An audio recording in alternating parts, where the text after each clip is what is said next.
Hello, everybody. Welcome back to the Distinct and Jovial podcast. My name is Dom, and we have the other illustrious co-founder with me, Jerry. How you doing? I'm very good, thank you, Dom, and welcome everybody. Hello.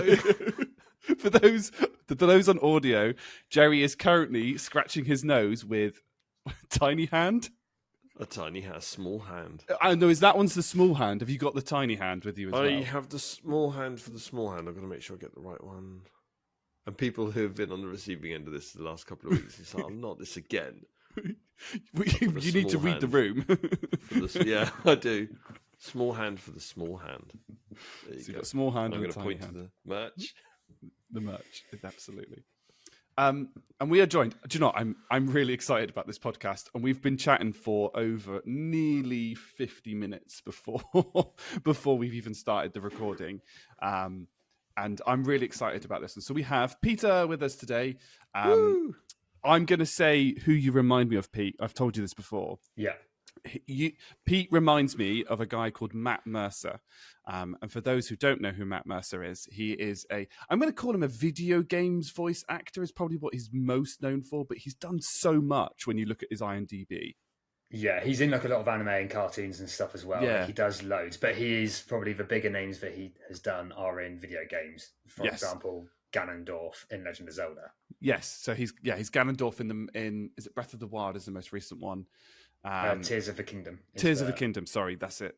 I know him as Cassidy from Overwatch 2, but he's also he's also the English actor for Jet in Dragon Ball Z Super, for example, which is one of the villain. As with all Dragon Ball, he's villain turned hero, as they all seem to do. That's just the way it is. I can see a very perplexed expression on Jerry's face because he has no idea. I agree. That's exactly what I was thinking. So can we the just house say though? Oh, sorry, go. just before we go any further, because it's not just Pete, is it? It's Pistol Pete, Pistola Pete. Take your pick. So what is your Pistol? Pistol's probably, out of those options that I've just been provided with, Pistol's probably the preference. Welcome, Pistol. Welcome. The housekeeping rules, as always. Today is the 18th of November. It is 5 to 11 in the morning. On what is where I am, horrible and miserable. If I'm totally honest, it's pretty miserable out there. It's beautiful here. Beautiful. I can't tell if you're being sarcastic or not now. I'm being sarcastic. It's episode 30. Episode 30. Good Lord. My lordy lord. Never thought we'd get there. I was trying to figure it out. That must be about right. Yes, it must be, because this will be the December podcast. So 6 more podcasts to 36 for year number 3 done. It feels only yesterday and about 17 years ago that we started this podcast, but that's because of the pandemic. So take that as you will. And as always, the views that we express on this podcast are strictly our own, and they don't represent the companies that we work for or anything else that we represent, as that may be. In any case, whether that be hobbies or career. I think that's all the housekeeping. Do you know what? I'm feel a bit kind of off because we've just been talking so smoothly for a while, and I was like, suddenly I've got to go into like running something and pro mode. Pro mode. Yeah. I don't have a pro mode. You see me arranging meetings. It's just whatever's the easiest. But I do have a moan about our audience to get off my chest. I can't believe it. Like we did a 2 hours, 54-minute podcast where I commented on the success of my grading, my retirement from competitions, all my success that I've currently had with my mental health. And the one thing that everybody messaged me about was the fact that I mix my whites and my darks when I do my washing. It's because it was the most shocking. I was like, what? That is the thing that everybody was... Well, I've put fascinated. You've put disturbed. It is disturbing. It's the only word for it. So I'm going to call out everybody that messaged me. Why was that a fascination? And I'm going to refer to these two gents who are significantly more fashionable than I am about whether I do the right thing or the wrong thing. Okay, what? Jerry? Okay. First question: do you wash at 20 degrees? 30 is the lowest. 30. I see. You're living dangerously, Dom. Because you're talking about a black to white or red to white bleed. So we've had this conversation like in this week with my wife about she's got a new top that she loves that is black in the middle and then white sleeves and white at the bottom. And we've been talking about how difficult that has been to wash because it has faded because it is both. Because you can't, you almost need to wash it completely alone without anything else because it is both things. And you're like, do you put it with whites or do you put it with darks? And we made the call of putting it with darks, hoping that they wouldn't bleed because they've been washed before. Unfortunately, it has. So you are living such a dangerous life. I cannot believe it. It's wild. Right, obviously, I do taekwondo, and for those that have seen the thumbnail from the last one, you'll have seen that the pajamas, as people call them, but the dobok is what it is in Korean for taekwondo. You'll see that it's white, and where I've just been promoted, I'm going to have black stripes down the white sleeves.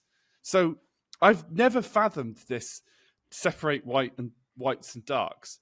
But also, I don't have enough whites to do a full load. And I care more about the environment than how whites my whites are and how darks my darks are to put on a quarter load or something just to wash, which would be the white shirt if I've done something smart, and my three doboks that I have. Which I would have to do because you can only wear that once because I go and do taekwondo training in them. Yeah. So I agree with so for me sports stuff is difficult. So I play football, I box, I play golf, and then I climb intermittently, not as much as I should, but I climb a bit and I run somewhat. And all of my sports socks are white, but all of my actual my shorts, my tops, my jackets and stuff like that, they're all coloured. So when I'm trying to make sure I've got enough stuff to go boxing this week or whatever, I'm always like, right, I've done all my tops and stuff, and I'm like, no, I've not done any socks. Rubbish. So then I have to do a whites load purely for. So it is annoying. I do understand you completely. It is a bit, but equally because as I've said, I have a wife. We generally create enough that warrants a load. I mean, you go, okay, well that's a fine load for whites. That's fine because I've got a load of white t-shirts, white shirts, and stuff like that I wear relatively frequently. So I don't run that problem. But I do see where you're coming from. I do get your perspective. Does it make me slightly nervous? Yes. Yes. Just for the sake of my anxiety levels, just please don't tell me when you're putting on a wash. I'd rather I just didn't know. I am going to tell you that so this is where I have to train my own brain to do things. I have a task in my to-do list that's reoccurring to put the washing machine on every Wednesday and every Saturday. Because if I don't, I'll forget. I won't do it. And I'll suddenly get to Friday and be like, why is the washing machine so freaking full? Oh yeah, that's because I haven't done a wash this week. Thanks, Tom. So now every Wednesday and every Saturday, every Wednesday and every Friday, levels are going to be through the roof. Yeah, they're going to spike. Today, because today is bed sheet changing day, and my bed sheets are not white. They're both kind of grey. Don't know how I've ended up with that. Probably because you put them in with some. Maybe they were originally white. You put them in with some black bed sheets. I put them with some black bed sheets. I'm perhaps just spitballing here, just guessing. That's a secret. That's a secret. Most of Dom's clothes were white. They're just not now. Yeah, exactly. Yeah, that's absolutely. That's what it is. It's I mean, but even the hoodie that I'm wearing, look, it's got the white logo and it's all fine. I think everybody is. I think everyone is great. I think everybody is worrying about the wrong thing. I think more important. We're worrying on your behalf, Dom, because you're not worrying enough. Well, that is the first time anyone in their life has told me that I'm not worrying enough. That is incredible. I'm going to take that one to my grave. Do it. To be fair, I think that if your biggest worry is the whites and the colours situation, I think you're either smashing life or you need to readdress what's going on. It's one of the two. You're either not thinking about stuff enough or you have nailed things. Because if that's your biggest concern, hats off to you. I've now got in my head, right, and people might have noticed I've been going it's a Ron Weasley mental, purely based upon like the Harry Potter films when Ron Weasley goes, she's mental. But the second quote is he goes, she needs to sort out her priorities. That is exactly what came to my mind as you said that. And that's after the quote that she says, I'm going to go to bed before you come up with a clever idea to get us killed or worse, expelled. Mm-hmm. Needs to sort out priorities. But yeah, apparently I have my priorities wrong because I don't worry about my washing. Right. So also, I'm going to say another controversial thing. I don't have what are they called? Like a laundry basket or like a somewhere to put dirty clothes in. I just put them straight in the washing machine, and then on the Wednesday, they just chuck a tablet in, close the door, set it to 30, and press start. I mean, I don't know think what's in there. If you're not separating, then that's realistically a fine system. I see no issue with that, because actually, as soon as the drum comes full, you go, cool, I need to put this on. Even if it's not a Wednesday, like if you've like done a lot of sport or like you've been out in the evening and want to like... I've gone away for a week or something. Yeah, then you'd probably go, that's full, I'll put that on. So I think that does work. I think it doesn't work like if you're separating stuff. Or if you have other things to say, like for example, we also have a dog. So sometimes we put like the dog bed in and like stuff like that. So like that doesn't really go in with like clothes, that goes in with like blankets. Or it depends how big the dog bed is. Surely it would go on its own if need be. It'd be quite a full washing machine if it's a big one. It usually goes in with like one blanket, which is normally like his blanket for like his armchair that's in the study that is behind me, or like one of his sofas. Our dog lives for life of Riley, to be honest. So I was going to say armchair. What the? Yeah, you don't treat the giant douche like that, do you, Jerry? I don't know. The giant douche doesn't know how lucky he is. He doesn't know he's born. Giant douche. Well, the reason why the reason I said he's got an armchair is that's slightly. Well, it's kind of true. I bought it when I first moved into my old flat, and I got stuff and was like, right, I'm going to go get some furniture. And I really wanted like a proper comfortable armchair. That was like one thing I really wanted. Couldn't find one that was in my price range. And I went into a shop in Winchester, and there was a low armchair that had loads of cushions on it. And I was like, oh, that looks perfect. Threw all the cushions off. And when I say a lot of cushions, it had like 12 cushions. Threw them all off. Sat in it. It was like, this is really comfortable. Went downstairs and went, how much is I can't see a label on it. How much is the chair that's upstairs?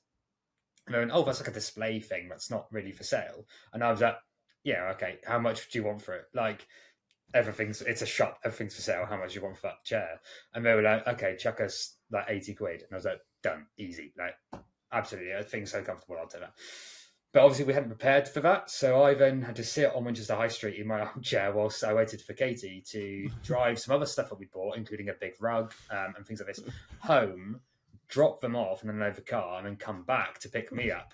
I just sat on the street in my armchair because I was next to an armchair. Why would I not sit in it? So I was just sitting. I had a coffee and I was just chill. I was getting a lot of strange looks, I will say. But so we got that home, and that was that was the only seating option in the flat at the time. I wasn't living with Katie at the time, and who's my wife. And so we had a beanbag, a fold-out camping chair, and this armchair. And this armchair it's very low down, like it is very low. But it is incredibly comfortable, and it is the perfect napping chair. Because it's so low, you can kick your legs out and you're almost in the right position for a sleep. So it's very comfortable. Now, when we then got sofas, we stopped using it as much. And then we got a dog. And he recognised that this chair was available, and it's comfy, and it's the right size for him. He's a Beagle Cocker Cross, so he's not massive. And he just curls up in it. So it is now relatively his chair. And it's down in the office with me. And if he comes and sits with me, he either sleeps at my feet or he sleeps in that chair. That is. Oh. So it's become his, kind of. Because also it's dangerous. If you sit in it, you will go to sleep. So if you want to sit in it and have a chat with someone, it's just not the right place to be. Yeah. Yeah, you're going to end up with a dog in your lap and asleep. Yeah. Exactly. Sounds good to me. Poor Larry, rejected to the floor. No, he goes up on the couch. He just goes wherever the hell he wants. He's just a giant douche. Don't feel sorry for him. He's a douche. I do feel sorry for the poor lad. Giant douche. Well, I mean, that sparked a conversation I didn't expect from the fact that I makes my... I suspect also, I'd like to point out I am single, so I don't have to share my washing machine with everybody, and I live on my own. So I don't have suddenly like, oh, I need to do a wash, or this person needs to do a wash, or anything like that. Or the dog, the dogs in your case, Jerry. Yeah. I could put the turd sandwich in the washing machine. You wouldn't want to wash her with whites though. Why? Because she's brown. She's black. She's mainly black, but with some white and brown. So has the colour faded on her? No. I wash at 20 degrees, Dom. Well, okay. My washing machine doesn't go down that low. Well, not my fault. This isn't it. So this is a complete side question, but it's going to go to Jerry quickly. Joe, have you tried? Have you ever, in order to wash your dogs, hosed them down, or do you take them into the shower or the bath? Done both. How? Because I've recently done a hosing situation with my dog and my sister's dog that we had for a little while, who is a large Labrador, and my wife has some, in her view, comic videos. I don't necessarily agree with some of that viewpoint because I was the one doing it.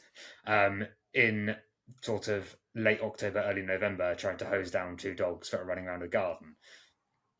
I probably didn't do it well, but how was your experience of actually having to hose down animals? Hose down animals? There's a definite phrasing there somewhere. There is. I would say that on behalf of the animals, a certain degree of trepidation. I think you just have to move very carefully. I think you just have to be very, very accurate with a hose and gentle and be very reassuring. See, I went the opposite direction. I went, okay. I'm going to be very firm. I'm going to just grab them and like pull them into my arms and then just like body shake them and put the hose on myself. And I'm going to get wet too, because that's fine. And just like proper wrestled them. And they got clean. That's fine. So I went the opposite direction to you. I was like, you're nervous about this, so let's make it quick. The end result's the same. Actually, yeah. to be fair, Larry, I did take the very, very calm approach, and he's all right with it now. And actually, Belle is she's resigned to bath time, so it's fine. How often is that? As a non-pet owner, how often is that? With Larry, if you take him on a walk and he gets particularly muddy, it's better to hose him down. So each time we go on a muddy walk. With Belle, so between like October and March, that's every day. Pretty much twice a day. Yeah, something like that. No, it's actually not too bad. Sometimes it's really weird. Sometimes it can be really wet and muddy, and I don't know how Larry does this, but we managed to go on a walk and then come back, and he's hardly muddy. You think, how did that happen? So I think there's mud and there's mud. Whereas Turd Sandwich, she tends to roll around in stuff. Yeah. So that you'll bring her back and then go, what the hell is that smell? And then you'll have to go and give her a bath. So, and then she literally does look like a drowned rat. We had this recently where Z also, so Zero, rolls around and stuff. And we're at the park and he rolled around in something and I went, you smell, but you do smell delicious. Like, what have you rolled in? And so I walked over to where he'd been and he rolled in spicy nacho cheese. like a dipping pot. And he was covered. Like, you could see it on his coat. And I was like on his fur. And I was like, you smell great, mate, but we are going to have to shower you. Okay, yeah, we're going to have to sort this out. I just despair because I can't. Like, it's all about, for me, it's all about responsibility. So I'm like, you just heard me. I have to have a to-do list to remember to put the washing machine on. I have to have like a recurring task on my to-do list to remind to take the bins out. Like, it doesn't happen naturally. Yay, whatever happening into my brain. But like, I'm one of those people that in my life at the moment, I'm actively trying to remove as much responsibility away from it ever. I don't want to be an adult. It's exhausting. I don't want, like, and you're going to laugh. So I was in the office last week. And there was a lot of people that were in there, and they were like, I'm aware that I've been single for a long time. I don't want to make no amends to that on the podcast. It's not a great conversation, but also they were like, "Oh, maybe you can get a pet." And I was thinking, "Oh, okay, what are they going to suggest? I can't have a pet in the current flat that I'm renting. That's that's against my my lease, unfortunately." And I was thinking, "Oh, they're going to suggest like a dog or a cat or something like that." No, the one that they seem to fixate upon, a budgie. Of all of the I can like for the audio listeners, both Jerry and Pete kind of went raised eyebrows, slight tilt of the heads to say. I'd say Rhesus monkey would be ideal for you. Rhesus monkey. Why? I don't know. Why would you do this to me? Because you could easily sit on your shoulder whilst you're on calls. I'm sure that would go down well. You got a monkey on one shoulder, budgie on the other. Yeah, and just call me a pirate. Like the monkey's named Jack. I would dress the monkey up in a pirate outfit. That's where I'd go with it, and put an eye patch on the budgie.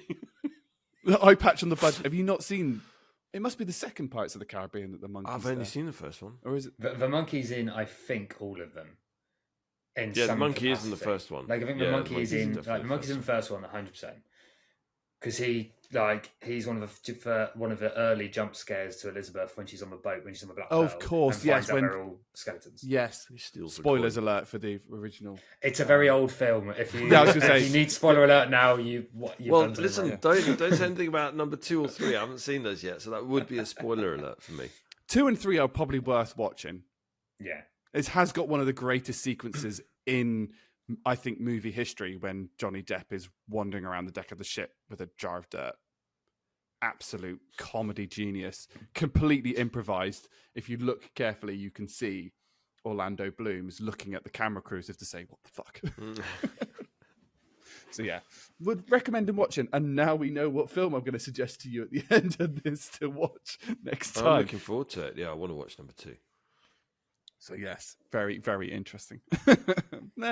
Pets. I don't have time for that response. Or maybe I do now I've retired from Taekwondo. This is the worry. It's like, am I going to have too much time? I'm going to go stir crazy. Why don't you ease yourself in gently and just start with a Tamagotchi?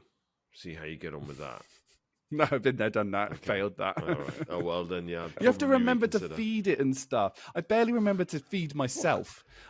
Honestly, I get to like 4 o'clock and I'm like, oh, I'm actually hungry. Well, don't consider a pet if you're going to forget to feed it, and then if you forget to get food for it, and they can't eat like Thai green curry or things like that. So, oh yeah, don't talk to me about forgetting to do stuff. I've been to Asda twice this week, and I still forgot dishwasher tablets twice. And it's not like I'm running low. I need to get dishwasher tablets. It's I've run out and I need to get dishwasher tablets. So. Welcome to my life. It's Anyway, right, Room 101. I think this is one of my favorite segments that we've introduced because it can introduce some really interesting bits and pieces. But it's over to you, Pete. What do you want to put in? What are you going to convince us to put into Room 101?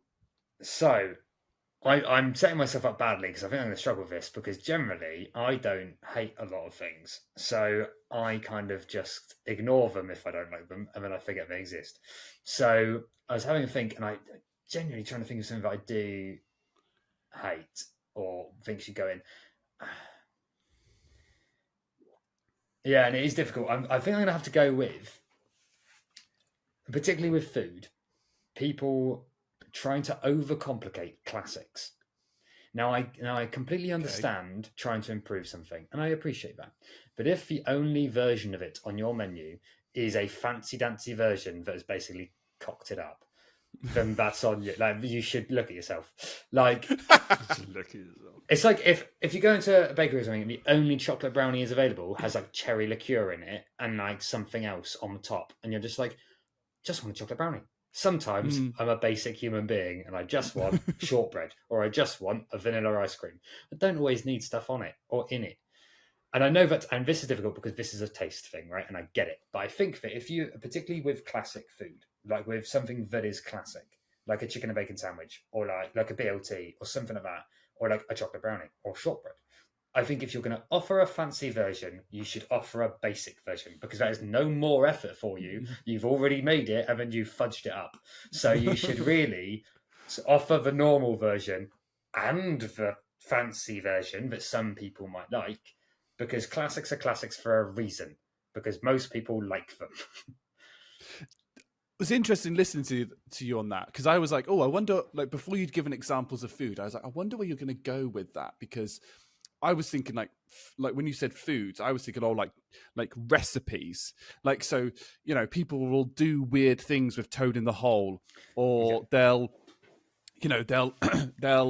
add some, like, they'll put something strange in spaghetti bolognese, or, you know, bits and pieces like that. And I was like, yes, no, 100% agree with you. I mean, I 100% agree even with the other examples. I just was like, oh, I wasn't expecting, like, yeah, no, you're right. Sometimes you look at the choice selection at like a bakery or something, and you go, well, I want a brownie, or I want a gingerbread man, or I want a thing. And then you look at the description and they've put like avocado in it or something strange, because apparently that makes it taste better. And you're like, it doesn't. Like, well, give me sugar and like calories. That's what I want. I don't want you to stick like, isn't avocado's a fruit? I can never remember. I think it is. Yeah. I'm going to have to Google that, because that's going to annoy me. But the point being, like, it's, it just says it's a plant. That's not helpful. A plant. Was it a fruit or a veg? Now I've become distracted by Wikipedia, and I've got to kind of actually say oily fruit. Thank you. Yes. Yes. But you're right, because like, and sometimes it does make things better. And sometimes you look at a fancy toad in the hole or whatever, and you go, okay, we'll have that. And you go, oh no, that is good. But is it the version of toad in the hole that I want 9 times out of 10? Probably not. The version that I want is the classic toad in the hole. There's a reason why it's very well known. There's a reason why it's good, because it's good. You don't need to muck around with it all the time. Every now and again, fine. And I feel like this might bite me in the butt a little bit when we get to the food stuff, because I'm probably going to counterintuit myself. But sometimes adding something for taste, etc., I get. So, like, if you're cooking yourself, like for just you, or you and a partner, or you and like whoever that you know well, and you go, oh, I'm going to add this in, like making brownies, I'm going to add cherries into it because we both love cherries. Fine, absolutely, crack on, knock your heart out, or whatever. But if you are selling things, or if you are making for a general audience that you don't know, stick to the classics. Don't muck things up. Can I just say, it's a single-seeded berry, specifically. It is biologically a fruit. Yeah. I think fruit I completely get on board with. The idea that it's a berry disconcerts me slightly, and I don't know why that is. Single-seeded berry. Interesting fact for you: a strawberry is not a berry, and a banana is.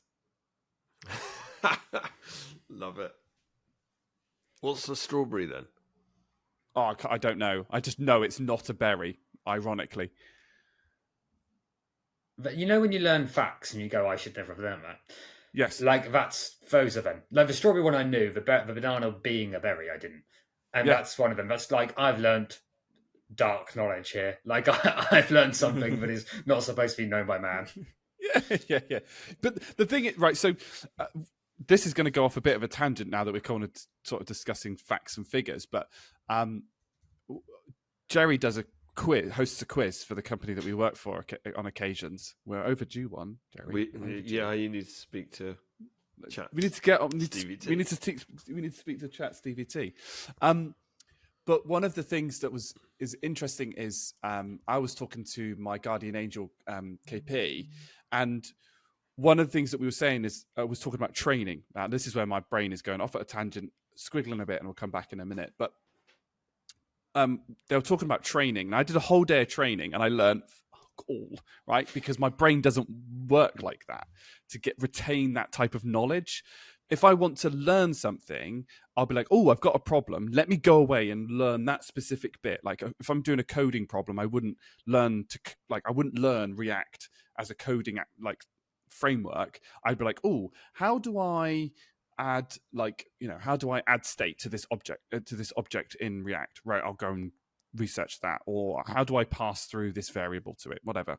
And I'll specifically spend like half an hour deep diving a subject, which means that when I pick up facts like that, I don't tend to pick up like like a single fact from a whole day, it'd be like, so I could have just picked up the fact that strawberry isn't a berry, but while I was there, I was like, yeah, but that it was like a fruit and veg thing as part of nutrition. It was like, oh yeah, for it to count, it's usually 80 grams that you need for it to count as one of your 5 a day. So if you eat 120 gram orange, you're actually eating 150% of your 5 a day, whatever that is.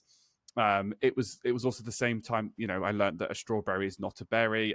A raspberry is. A banana is technically a berry. Avocados, different things like that. That a sweet potato counts as fruit and as a vegetable, whereas normal potatoes doesn't because of the starch content versus that. So, like, because I've managed to deep dive for like an hour on nutrition, I learn all these crazy facts.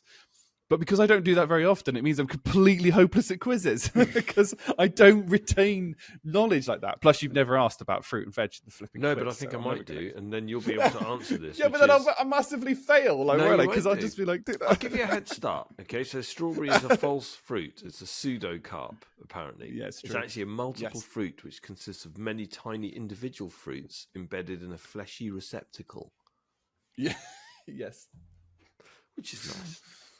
yeah. So yeah, that's how it is. And I just complete tangent. I said how the weather was horrible, and as you can see, the sun has now come out, so it's completely bleached me on this thing. So yes, I cannot say the same here. It's still miserable. yeah. always been It's nice going to here. get very hot, so I'm going to remove my headphones and my jumper in a minute. So I've never done that on the podcast. Let's make a dress change. But yeah, Jerry, you have to give us your opinion on what you think of flim-flamming around with food. I can't hear you though. I think yeah, I tend to agree with it actually, Pete, because you've got things which you've been eating for years that they've been in place for years. Everyone's enjoyed them for years for a reason. Yeah. Because they are classics and they work. I think the only exception to that is somebody once said to me, "Why don't you have a BL80?" So bacon, lettuce, avocado, and tomato. And I said, "Oh, what, really?" And I tried it, and I tell you what, fair play, that was pretty damn good. But See, and I don't mind that. I think that if it is available, fine. But it should also have. There should also be a BLT. You should have the available. BLT as an option. I agree, because then otherwise, yeah. So just because you can add avocado to a BLT if you want avocado on your avocado. BLT. Yeah, exactly. But if I want a BLT and you've added avocado to all of your BLTs, like I'm going to use the true last leg thing. Don't be a dick. Yeah, but where it works, particularly if you go in. Sorry, Joe. No, go on.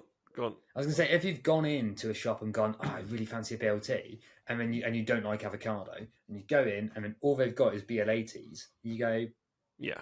that's ruined my day now. Yeah. So Yes. not to be dramatic about it, but you've ruined my day. Congratulations. It's true. If you have, I love pork, cheese, and pickle pies. They're amazing. But then, yeah, you should also, they're incredible. But you should I offer agree. just a standard pork pie as well. Make sure that that's there. Make sure it's an option. Yeah, I agree. So I'll help you. Melton Mowbray pork pies. Yeah, love. One of my friends used to live in Melton Mowbray, but he is a dog handler for the army. He now lives in Cyprus, so the joys of traveling the world. And yet the thing I get most, you'd have thought, like, if we're onto the pets thing again, you'd have thought if you'd had a dog at home, if you work with dogs all day, the last thing you'd want is dogs at home. No, they've got two. Yeah, that's like bringing work home with you. I mean, that's how they get the dogs. You literally bring work home with you. Then those dogs retire and you keep the dog. Yeah. But it also leads to, with that sort of job, do you get the job and then the dog, or did you get dogs and then go, oh, I'm good at this, maybe I should work in dog training? Like, do you know what I mean? Like, if you build that way, then having dogs makes perfect sense. Do you know what? That's interesting. I've never actually asked him how he got into it. Also, I'll talk about him a little bit, but he's autistic,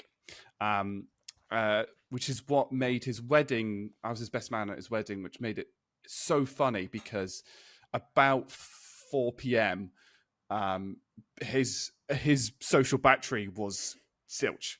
nil poada, done, gone, absolutely zip. But his wife wanted to take him round all the tables to sort of say thank you to everybody before they did like the dinner at the end of the day. He was dead. He was gone. He was absolutely gone, social battery wise. But she just hooked her arm around him and dragged him to the table. Now, interestingly, out of the 10 tables that was there was one table that was his friends, and there was 9 tables that were her friends. But that's just, close knit circle, social butterfly. Those are the two things. And no word of a lie, he basically stood at a tent. He was in his what they call their army wands. He got, which is like it's really, really posh, really nice kind of thing. It's really tight around the neck, but it and he's got a hat and stuff like that. But he basically stood at attention while she had her arm like that, and she just spoke, and he just stood there and say, "Yes, I'm here. I don't want to speak anymore." And it must have been it was after dinner then. Oh my God, I've got to tell the whole story in a minute. I'm going to have to tell the whole story. This is a complete tangent, but this is such a good story that I know that you'll appreciate it. So, rewind to the day before. I arrived at the hotel that we were getting married at and the reception. And we both, I had 2 nights there. Anyway, I arrived and his mother-in-law had come, greeted me nicely. I'd met her before, but she was fretting. She was like, da, da, da, da, da, da. And I was like, what is going on? Like, something is going on here. Sat down, and it transpired that he, my best mate, hadn't booked a room for the night before. And obviously, you can't stay with your wife the night, have wife the night before. You're both married, so you've experienced that. And he'd been telling everybody, kind of as a half joke, that he was going to sleep in my bathtub in my hotel room. And I rocked up, and they're like, "So is he going to stay in his bathtub?" And he's not told me this, but I knew what he's like. I was like, "Yeah, he can. It'll be fine." And they all kind of looked at me and say, "Really, really, really?" Anyway, later on in that evening, he then comes up. He comes up to me about 9 p.m. before I've checked in. I've said, "Can I stay in your bathtub?" I like to say this is the first time he's done this, but that's fine. So I was like, "Yeah, sure." Get up to the room, and in the cupboard there's 2 spare duvets. One was a single, and one was a double. I had the double bed that the room I'd booked. There was a spare set of pillows. They were the harder ones, and the bath was the right length for him. He was just over 6 foot, but he kind of leant against the bath. What's really annoying is the curtains wouldn't shut properly. So at 5 o'clock in the morning, I had a beam of light that woke me up. Right, as as it came in, he slept for another hour and a half in the bathtub, perfectly comfortable without any disturbance. I was like, that's really annoying. The bathtub was more comfortable than the bed that I had. Anyway, go forward to the next day. We went for a run, came back, and then did all the wedding stuff. About 7 o'clock on that evening, he then comes up to me and he's like, do you still have your room key? And I was like, yeah, why wouldn't I have my room key? Can we just, can we go up to the room? I want to change out of my wands and change into the other one. Anyway, so we went up to my room, and because it still had his stuff in from when he got changed the day before, and he got changed, and then he sat on the we always have that obligatory chair in a hotel room which has no purpose, right? I've never used one, but apparently he did, and he just sat there, and I just went, "Are you all right?" And he went, "Yeah." And it was like he was sat on charge, like just in preparation to go back down and be with everybody at the party. And we must have been there for 20 minutes, and he was just sat there like this, no difference or anything like that. And so that's how I learned that he was going to be good with animals. And that was my big tangent back to, is that whenever there is an animal, I've seen him at parties, there's an animal, he just goes, he's got the animal, like there's no other word for it. But he did do animal, I believe he did something to do with animals at university, which he went to a year early, because he was his autistic superpower, just he's really, really clever, just not great with social experiences, shall we say. So yeah, hence why they've got 2 dogs at home and a dog, and he works with dogs elsewhere. And he says the hardest bit of his job is dealing with the people that he has to deal with. That's no surprise. Yeah. So yeah, another one of what I refer to as Dom's crazy wedding stories, where every wedding that I've been to, there is a big story around just the accommodation. I've not had normal accommodation for any wedding. They've all been weird, all of them. So yeah, there we go. That was a big tangent, so I apologise again. To be fair, Me ranting Dom, away. to be fair on that, the night before my wedding, I stayed at essentially an activity centre, kind of farm kind of setup, just because it had enough for, because I had quite a lot of ushers and best men, and it had enough rooms. And we're like, okay, so, and we didn't realise, we just thought, okay, it's a farmhouse, it's got rooms. And then we got there and it was like a proper activity centre, and we were like, okay, at least the house that we're in is like on the edge. So like we're not like running around sort of teenagers or whatever. But yeah, we looked it up and it's like they mostly accommodate to like scout groups and schools and like, colleges. And we were just like, yep, we're here for a wedding. And but what it meant is that me and a couple of my other like groom's party moved out of it, and it meant that a lot of people could move into it because a couple of my groomsmen were the boyfriends or partners of bridesmaids, and obviously they were in the cottage that I was then going to be in that night with my wife. So all the bridesmaids had to move out, and so a bunch of them then went into the activity centre because that was sort of the way it was set up. So when everyone was bagged in, and all the rooms had like bunk beds, so I slept in a bunk bed the night before my wedding, and it was fine. But it was the night before when we ended up bottom bunk. Okay. Bottom bunk's just easier. You feel cozier. It's more sort of like capsule. Oh no, bottom bunk's claustrophobia. No, well, I grew up with a bunk bed, and I'm not a sibling that I shared it with, so I used to just alternate. So I don't really have a big preference, but I just thought like in the like if I get up in the night or whatever, it's going to be easier to roll out than climb down. But what was funny is when we got back there, because we'd been out for a meal with my family and everything like that, like quite a big meal. And particularly a couple of my groomsmen had gotten quite drunk because they'd been drinking with my dad, which is a mistake. Like anyone will tell you, if Jerry Board offers you wine, you should be careful. Because he's one of those people that if you turn away, he'll top you up whilst you're not looking. And then just be like, oh, look, you've got a full glass. And so everyone got quite drunk, and we got back to the place, and it just got in everyone's head that it was haunted. Like, it just got into everyone's head that somewhere there was a ghost or something. And unfortunately, it was quite high ceilings, but there were like little like doors into the loft. And I'm the shortest of my friends. So what it ended up in is people on people's shoulders trying to climb into the loft to find the ghost girl that was haunting the house. That's brilliant. At like 1 a.m. before my wedding. And we're like, yes. And one of my best men was just like, Pete, go to bed. And I'm like, but there's the ghost girl. And she's like, bed. I'm like, okay. Oh, that is... I don't know of anybody that's ever had a boring wedding. I say boring wedding, like nothing, something like didn't happen. If you know, something happened. There's not a talkable like a point. Yeah. I think I agree with that. I think I've been to weddings where it's been a little bit dull, but there's always been something that makes it come up in conversation. So you're probably right.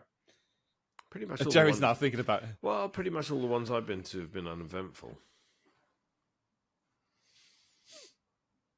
Nobody got too drunk. Strange sleeping arrangements. No, not really. Not lived, Jerry. Yeah, I've not had a normal one. I like to think mine wasn't super eventful. Again, when you're, and Jerry will know this, that if you're the ones getting married, you kind of satellite everything. So like you learn later of like actually how your wedding was because you're kind of satelliting and darting about. Yeah. But we had like, in order to keep something dramatic happening and to keep it fun and exciting, we had a 10-piece arcade set up. So like 10 arcade machines. We had a crazy golf course set up. We had like photo booth band, all that sort of stuff. We had quesadillas in the evening. We were trying to keep it entertaining. And also, we didn't do this on purpose, I swear, but it turned out this way. We were trying to think of... what do you call them? The gifts that you put on to wedding favours. You're trying to think of like interesting wedding favours that aren't just going to get put in the bin or aren't just going to get like lobbed around or whatever. And the conclusion I came to was tiny travel board games. like the little magnetic ones that you can get that are like this big, and they fold out, and you can play chess, checkers, like snakes and ladders, or whatever. And so we've got loads of them. And then we were making all the signs for everyone, and we bought loads of chess pieces, and we cut a gap in them, sprayed them gold, and then put the name cards in them. And the name cards were playing cards.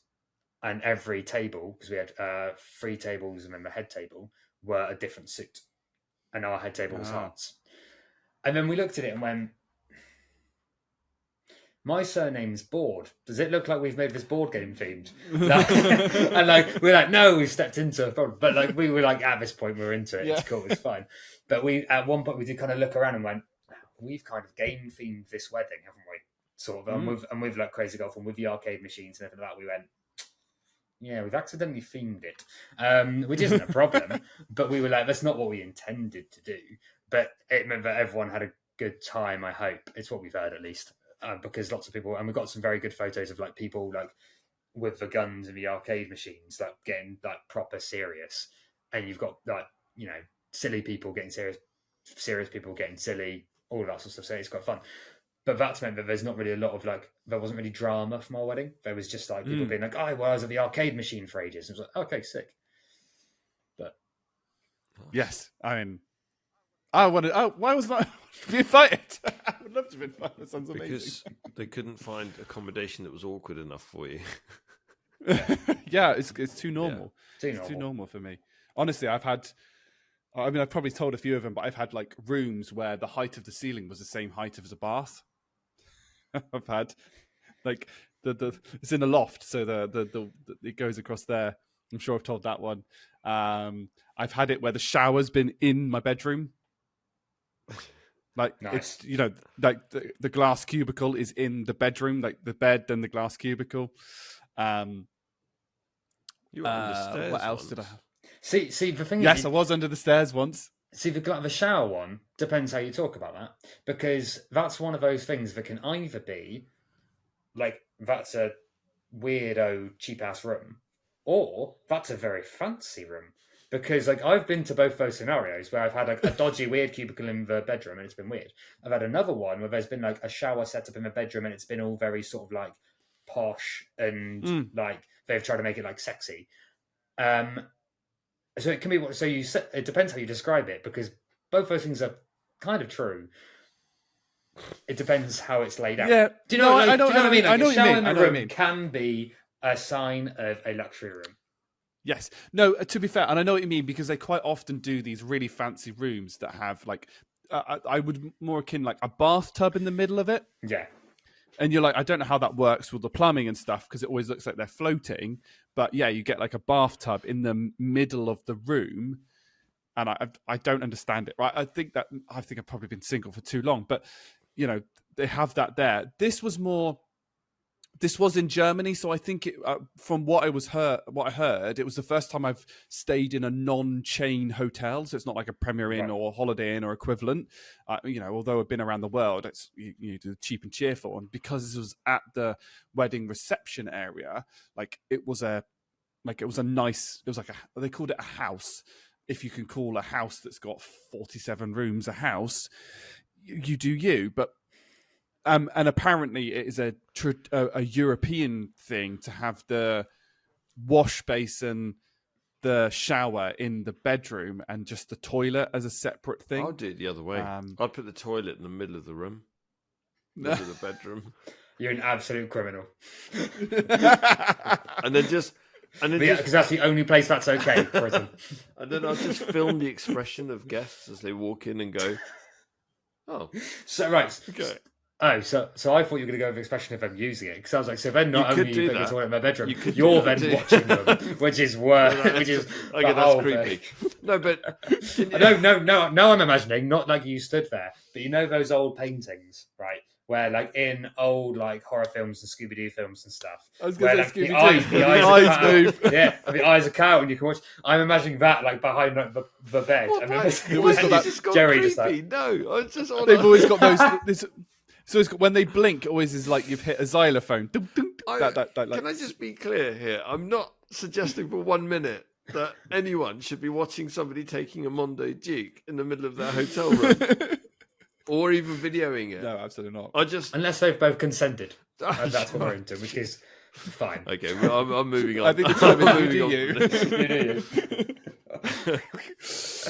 Oh, I love that tangent. Shall we go on to? Well, I suppose I think flim-flamming around with food. Absolutely not.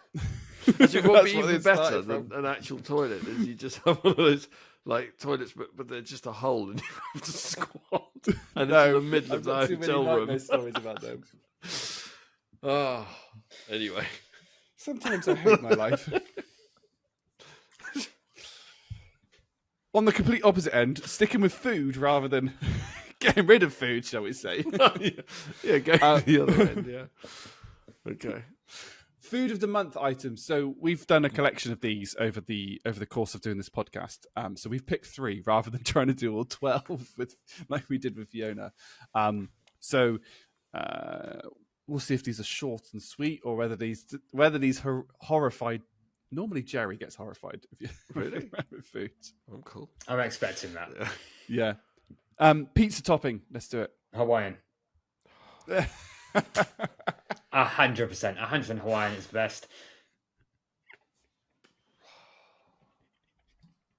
I can't do this.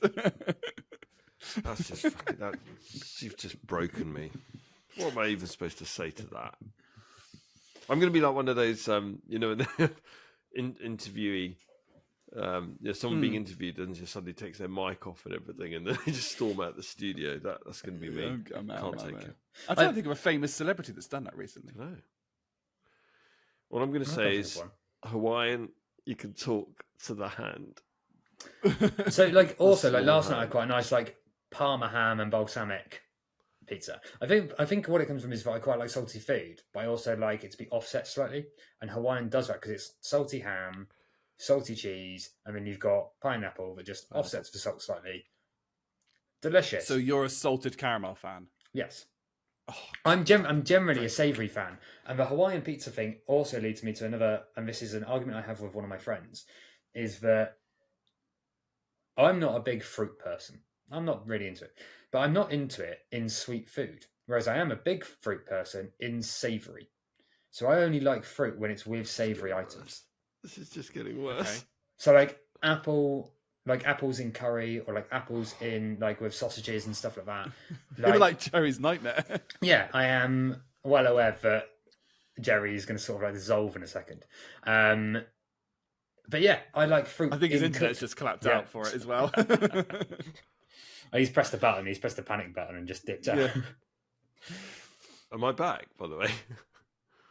We'll get him back in a minute. He'll be fine. Yeah. Carry on. But yeah, that's my views. I don't necessarily like fruit in puddings and stuff, but I like it in cooked in like savoury food, savoury. So if you went to a restaurant, you wouldn't order like a pudding generally. I'd order a pudding, but it would be like a chocolatey or a caramel pudding, or like a creme Okay. brulee or something.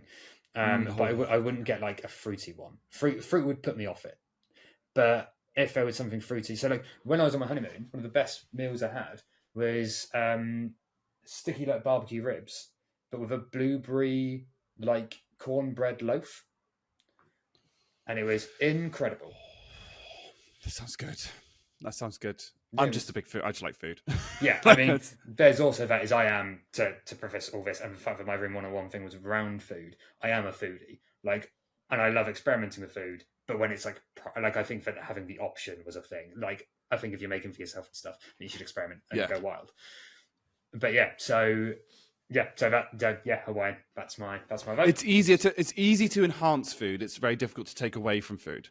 Yeah. When you go back to your Room 101. So, for example, like if I've got a loaf of bread, I can add X, Y, Z to it. But if you've got a pre-built and you've already added X, Y, Z, and I don't like Z, that's where I agree with it. Are you back now, Jerry? Has your internet decided not to replicate hope so. how you're feeling? You were there the whole time. Am I back now? Yeah. Okay. You are back. I think it had a meltdown off the back of Pete's Pistol's comment. So That's fine. Right. What do you have in your jacket potato? Chicken tikka and cheese. Oh, I think this is a winner, to be honest. I like that. Yeah, chicken tikka and cheese. I like So that. cheese melts. Perfect. I mean, everything is better with cheese. There is very few foods that cheese does not. Anything savoury, cheese enhances. Yeah. That's. I mean, generally. Yeah. I think you've redeemed yourself there, Pistol. That's.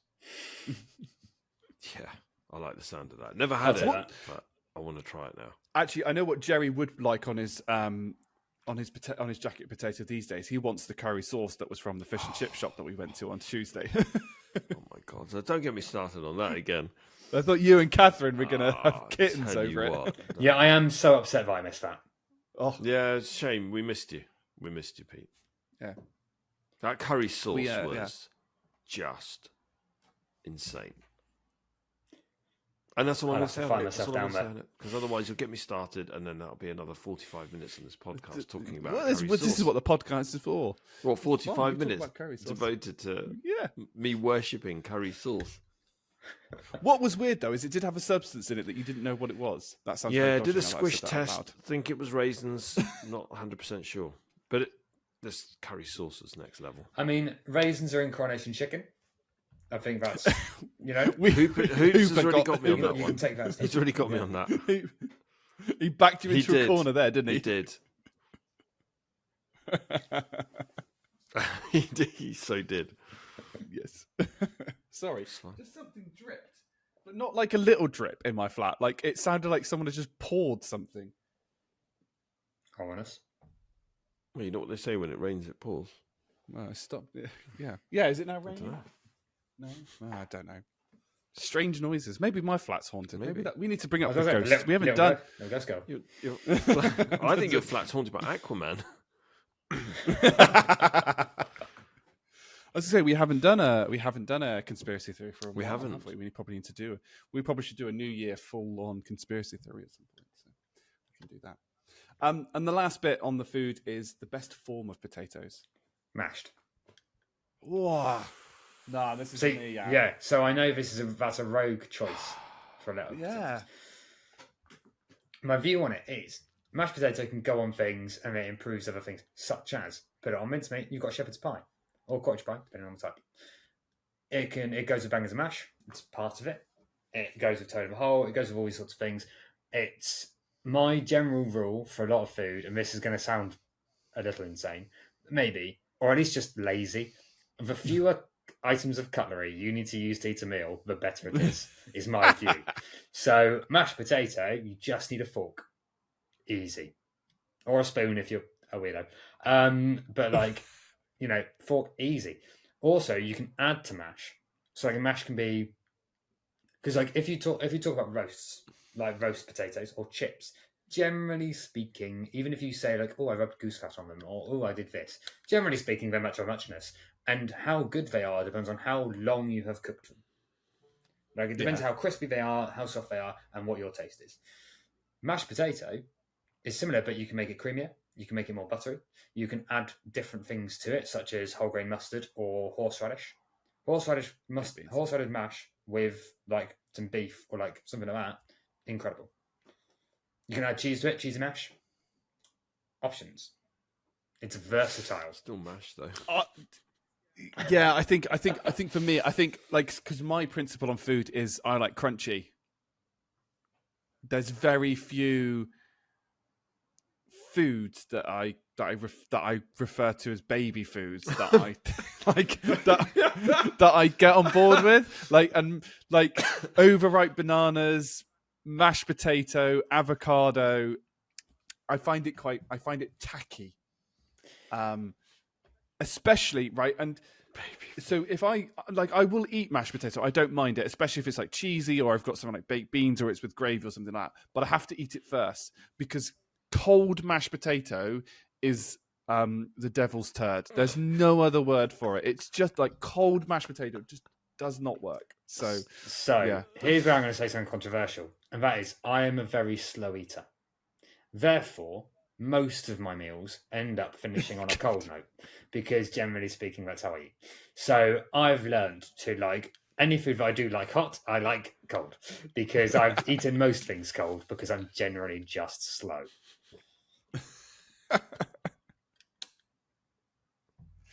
Oh no. Let me just I'm ponder dead. that for a minute. Done.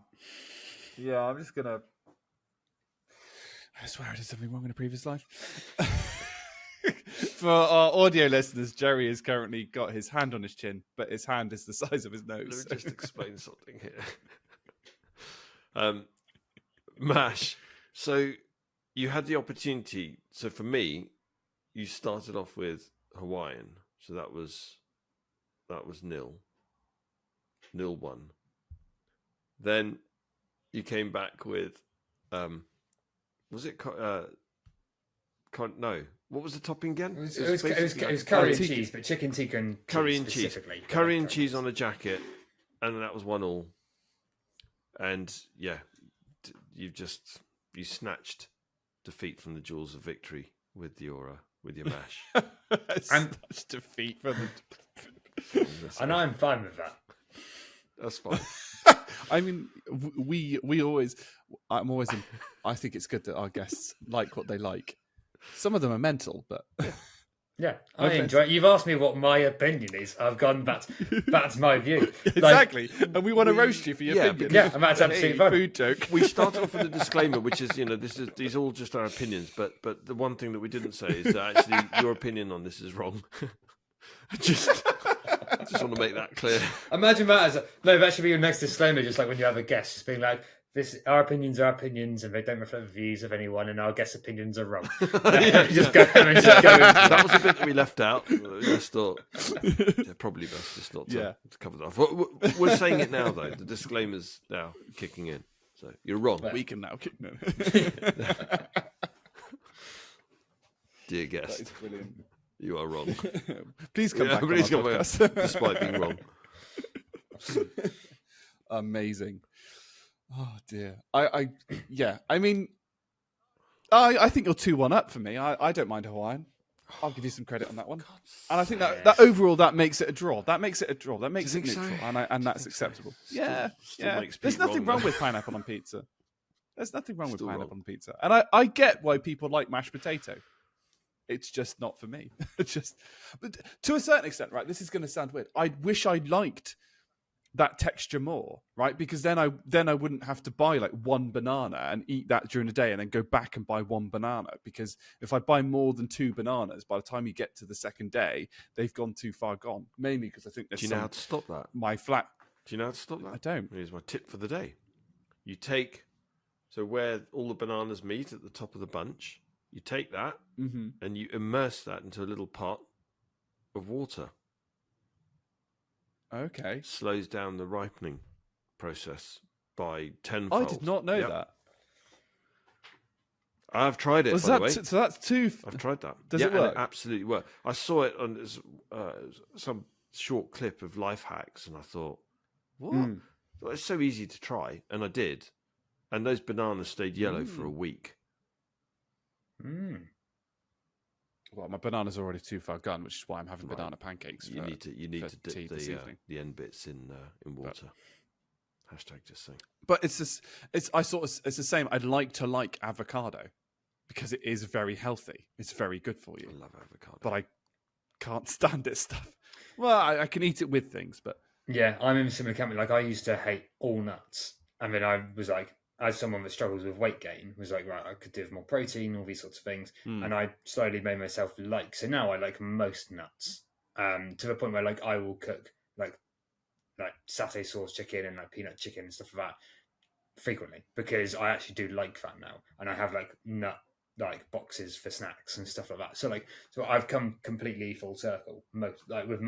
There's still a couple, but that was just because someone said you're a grown adult, you can't not like a food. And I was like, I don't think you're right on that. I think you're wrong. She was like, no, I refuse to accept that. And so I remember I was in Budapest with work, and we were taken out one night for a meal. And I was like, okay, looked at the menu, and I went, I'll have the peanut chicken gnocchi. And only one of those things at the time I liked, which was chicken. I didn't like gnocchi. I didn't like peanuts. And so one of the guys with me was like we're friends, and he was like, I thought you don't like most of what is in that food. And I was like, correct. But I've been told recently that it's unacceptable to not like stuff. So I'm going to make myself. And because it was quite a nice restaurant, I was like, if somewhere's going to do it well, it's here. Yeah, I mean, that's fair. So like, if I'm going to have something, if I'm going to make myself like something, I need to eat a good version of it, and it worked. I mean, to be fair, right, I can get on board with that because I didn't like eggs, mushrooms, and things like that. Now, I've made myself like eggs. I don't mind. I don't like cold eggs. Like, so there's like, if someone said, "Oh, do you want an egg and cress sandwich?" No, thank you. Yeah. Right. But if somebody was like, "Oh, do you want a do you want a fried egg with your full English?" Absolutely, yes, please. Give me that fried egg. I don't mind them poached, scrambled, whatever. I quite like scrambled egg on toast. That's one of my favorites. And the same with mushrooms. Like, now, if mushrooms are in something, I don't mind. I'm still not a big fan if someone puts mushrooms on the side of my plate. Like, I'm like, what? No. Like, on a full English, like, not for me. If somebody wants them instead of me, go ahead. The two things I can't do: mushy foods. Like, I really struggle, but I will eat mashed potato if it's with something else. Generally, like if I can have like if I've got like sausages and mash, I'll tend to eat like a scoop of mash with a sausage so I can chew it rather than having them separate. Just hashtag just saying. Although at the moment I haven't had sausages for a little. I've had sausages once now, but I'm still not quite keen on them. I had food poisoning due to sausages, and then. But the one thing I can't get on board, which I've tried so many times, is nuts. I don't like the taste of nuts. They're just horrible. And Brussels sprouts. But I have the gene that makes Brussels sprouts taste as bitter as warheads. So I don't like that. I don't like that. See, so I think it's acceptable that you don't like food as long as you've tried it and you've just got to the point where it's like, there's no good. I don't like this. I think that taste buds change a bit over time. So like, I think every now and again, it's worth giving yourself another crack and just being like, I'm going to try this again, just reaffirm I don't like it. But like, one of the things that helped me with peanuts, particularly, was another tangent. But I think it was my mother's birthday or something, and I was like, right, I'll cook dinner for family, And I think at the time I was working shift work, so I had a day off. And my mum and my sister were both on a diet of some description. And I was like, okay, quickly before you go to work, what can I not do? And they were like, basically, rule of thumb, if something comes from a can or a pre-made thing, it's probably not great because it's probably got high sugars and all these things in it. So if you're going to do anything, make it all from scratch. So I was like, okay. And so I was like, all right, I'll make like satay chicken, like spicy satay chicken. My mum likes that. And in my head, I didn't go, I should make satay sauce. I did that, and then I looked and went, well, you need peanut butter for that.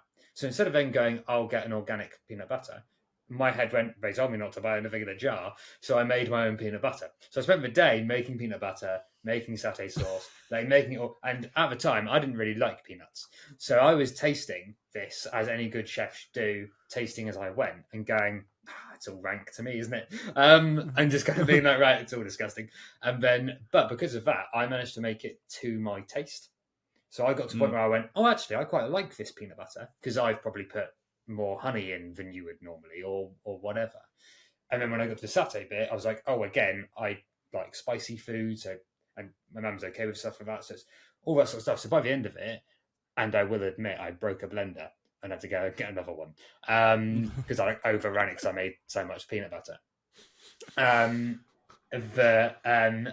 was after that, I was like, yeah, I quite like peanut butter now because I've specifically made my own. And then because I had the one that I made, like I made a couple of jars of it, by the time I used all that and I went and bought one, I bought one that was like close-ish to what I had. And then over time, I've now got to the point where I like any peanut butter because I sort of slowly got saltier. I slowly got attuned to the different taste of it. But I wouldn't necessarily recommend that process, but it worked. So it doesn't matter how much you just talk through all of these different stories and things. It just doesn't take away the fact that you're wrong. Now let's move on. Because you're wrong. Yes. Yeah. Idioms. Right. So he takes it on the chin. So yeah, all right then. Yeah. Pistol's like, yeah, I know what Jerry's like. Cool. So idioms. So the first one that I'm going to go with is that dog won't hunt. That dog won't hunt. What? That's a great one. I've not heard that before. But I can fully see that being something in some corporate. That sounds like Larry. He doesn't retrieve. Just goes and looks at it and is like, all right. Yeah. But so that dog won't hunt, or some kind of, I might have got the wording marginally wrong on that, but I believe to mean that idea won't work. Like if you suggest something, okay. then you go like, oh, that dog won't hunt, like because of whatever.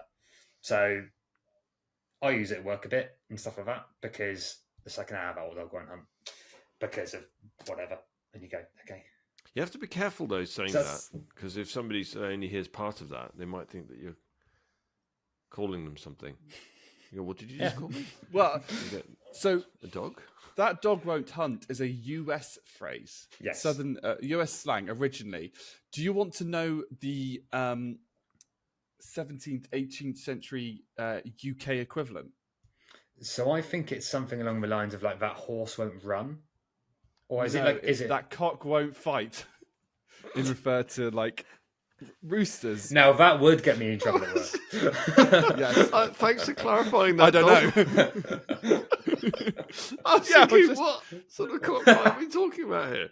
What? Put a glowing condom on. You've got lightsabers. It's fine. Reenact the scene from Star Wars. Not sure I do Darth Maul's double-ended, but that's a different one. Why is Jerry's lightsaber so short?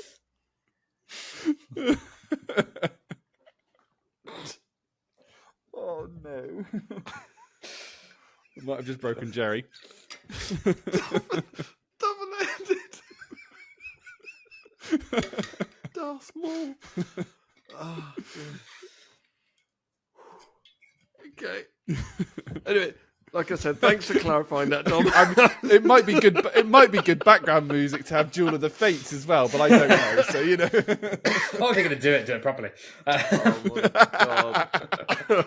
god.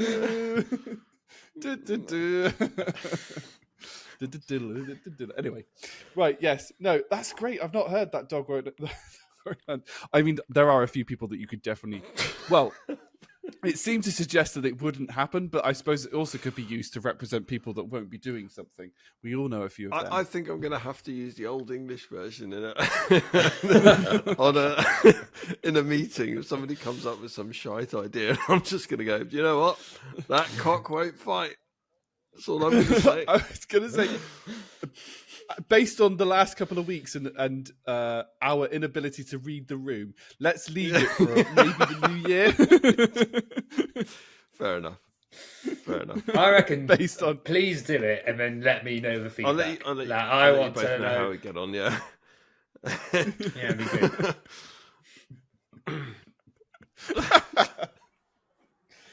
done. I'm totally done. Dear. Oh dear. And you said you had two? You had two. Yeah, so, well, I've got two of them in like a made-up one, but like the next one. So the next one is a common one, but I think for background to it, it's interesting. So Dutch courage. We all know that, right? We all know Dutch courage. But what alcohol specifically is Dutch courage referring to? Oh, I know this one. Oh, you've got your big hand. Oh now. yeah, Bill. Sorry. Oh, yeah, he's serious. He's very serious. He's used his actual hand. Well, it is, but I think actually even more serious thing about. I'm going to use two hands. Me. I know this one. It's gin. Correct. I didn't know that actually. I'll be totally honest. Yeah, so it's gin. So it comes. So the best speculation for it is that it comes from when the English were allied with the Dutch in the 30-Year War in the 17th century, and they would come in fighting like mad people, and over like the fireplace, like outside of fights, the British eventually were like, "How come you guys can go into battle like you do, like with complete abandon?" And they were like, "Try this," and they all had hip flasks that had in them Geneva, the precursor to gin, so made from juniper berries, and that helped them go into battle a little bit drunk and a little bit happy and a little bit crazy. What I want to know is though, that because I don't think this has ever been answered, did they use Indian tonic or Mediterranean, and did they prefer? So do you go into battle with sliced lime or lemon? I think Fresh I or think you go frozen? no tonics. no tonic. No tonic. Slice of lime. Because there's no excuse in the 17th century not to have fruit. Okay. So I think maybe you have something in there, like a slice of orange or something. But you've got to have plenty of ice. What's available. You've got to have plenty of ice. And I would like to think that the Dutch would have some available. So, I don't think so. Yes. Okay. All right. So you go into battle with a slice of lime, room temperature lime, plenty of ice, or any available fruit. Any available fruit. I don't know whether or not lime was available to the Dutch. But no Mediterranean in the tonic. 17th century. Oranges would have been, yeah. Orange would work, yeah. But no tonic. No I don't tonic. think. Equally, I don't like tonic, so I would say straight gin. Okay. Tonic is All right. Anyway. All right. I just wanted to check. tonic. Yeah. Okay, thank I you. think it's People that Thank just you for drink clarifying tonic water, just generally. I'm going to sleep better tonight, knowing that about cockfights. That's for when. It's interesting because the national team that I'm closest to from a taekwondo perspective, I would say, other than the England one, is probably the Dutch one because I've done their tournament for 13 years, and like you obviously, I've used the phrase before. God, I need some Dutch courage before this tournament, and they all give you like weird looks as if they've never heard of it. So interesting. It was interesting to know. The Dutch are brilliant. I don't think I've met a bad Dutch person. They're all a bit crazy. I think they have to be. Their language is very difficult. Take the list. And one of the instructors over there was determined not to be beaten by me. So his quote when he says, "I left a lung up on that hill." You do what you need to do. Excellent. You do what you need to do. What's your made-up idiom then? So this is one for people listening outside of it. That's free. This is an idiom that I use and my friends use, or some people right now at least use. And we just can't find an origin to it, so we're not sure. But I use the phrase, "I'm no use to a goose in a snowstorm." So if I'm like really hungover or something like that, I'd be like, "Oh no, I can't do that. I'm no use to a goose in a snowstorm." That if I'm going to be useless. It sounds like something that should be a thing. It's very, very specific. If I've made it up, I've had a very wild fever dream. It's very, very specific. Yeah. Yeah, that is. And I think it sounds like probably something that's like based on my very like quick Google search, like because the one that I've seen is "lost as a goose in a hailstorm," Right. which possibly, but I've heard something and then I've manipulated it. I think we discussed it last time on the last podcast, or the last time we did idioms, was about that combining of two phrases. We'll burn that bridge when we get there, which I think is, I want to use that when we, at some point in either a meeting or just generally, we'll burn that bridge when we get there. Like combining two phrases together, and it feels like as useful as a goose in a snowstorm type thing is kind of a combination of as useful as something that's bad, and then goose in a snowstorm sounds like another one to kind of put together. So it feels like I wish I could remember what the word was of combining two idioms together. But it's no use to a goose in a snowstorm is just what we use, just to be like, I'd be no use, because I imagine that if a goose was in a snowstorm, generally speaking, I could be useful to it. Like getting the goose out of a snowstorm, that's quite an easy task for most people, would probably be okay. So no use to goose in a snowstorm just means that you'd be absolutely useless. But I can't do it. Yeah. I love the way that you referred to that as when you're really hungover. So I think that's brilliant. That was my jump to because we're all getting older. Hangovers take a little bit more of a toll now. They take about 4 days now. I used to bounce back. To be fair, I've kept a lot. I do quite well. I'm all right after a hangover, after a big drinking session. My wife is not. She's now hit 30 and she just can't I don't think she might be saying this. She had 2 beers last night and this morning she was like, I feel those 2 beers. I'm like, it's happening. But I think the reason, and I think the only reason I don't feel hangovers very much is because I think if I'm overly I've got stuff to do today, I can't have one. And I think that level of just will on it just going, no.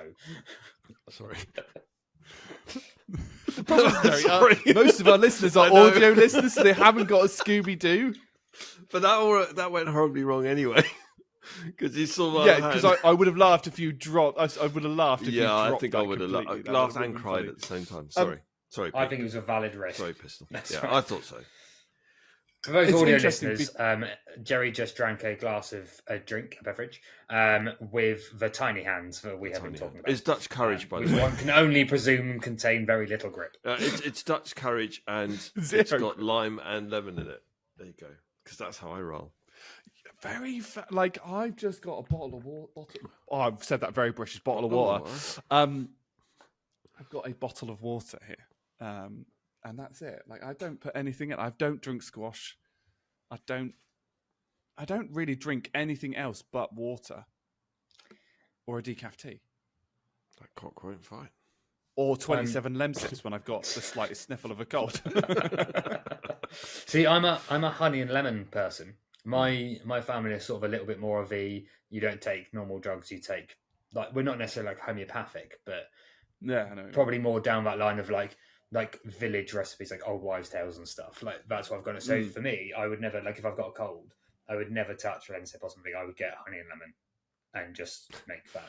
I just have vision of you going, if I have a cold, I don't take any cold remedies. I just smoke ganj. Dried trees. Yeah, I mean, that's it would what I distract do. you. The bit for me is you haven't said how you take the honey and lemon. So now I've got you doing a vision of doing a tequila shot. Do you snort the honey, squeeze the lemon in your eye, and then take the tequila shot? Yes. Or do you smear it's the hot honey lemon. in your eye? Do you shove the lemon up your nose and then just pour hot water directly into your ear? I don't know. It's just different ways you could do it. I've got every single doctor that I know being like, "What are you doing?" Just for all listeners, don't try that at home. Yeah, don't do that at home. No, I drink it with hot water. Let's just clarify. I make a hot beverage and I enjoy my evening. Nice. Or my day, It's or whatever it interesting. is. It's interesting. The only reason I do probably take too many drugs when I'm sick, my excuse is that I live on my own, so stuff still has to get done. Do you take the stuff but- anyway, just so that you use it before best before date? You go, I feel fine, but I need to use up all this because paracetamol. the best before date is like 2027. No. Okay. Just thought I'd check. No, I've got. Although it's interesting because I feel very organised as a single male because I have a medicine box that's got medicines in it. But I no even have plasters. plasters. Oh, well, so Jerry was on the phone. I was on the phone on a video call with Jerry when I cut myself. Look. So my tiny little cut. And for just those and audio just to listeners. clarify, And it you were losing bled, I had a it done. pint a minute of blood. I was. It was. Then honestly, it was running down my entire arm, like from this tiny little cut.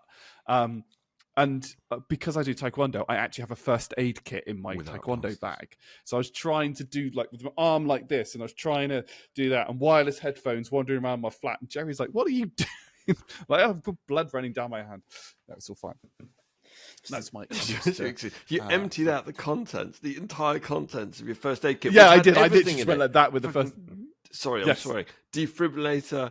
I mean, literally No, everything. You could have actually operated on somebody. You could have done neurosurgery with all of the stuff that Dom had, but you had no plasters. He's going, scalpel. The plasters, I did have plasters. They were at the bottom, and all the plasters were in a paper, like sealed envelope, but it wasn't written clearly on it that they were plasters. So you just saw like a paper sealed envelope, and then another one that had like a bandage on it, and they weren't like there wasn't any kind of real distinctive unless you actually stopped and read. And I've got blood running down my hand, and I'm like, Dom's going sutures. There you go. That's dialysis machine. Yeah. I don't need that. Think about what. there was a pair of Syringes, scissors, yeah. wasn't there? Scissors. Well, the scissors possibly very useful for plasters. If you had any. If you have, Yeah, they're for the roll of bandage rolls. They're fabric scissors for that type of thing because it's a like safety stamped first aid kit which I need to carry with me if I'm And teaching. you're not allowed 'cause SpongeBob. That's what my insurance. SpongeBob plasters either, are you?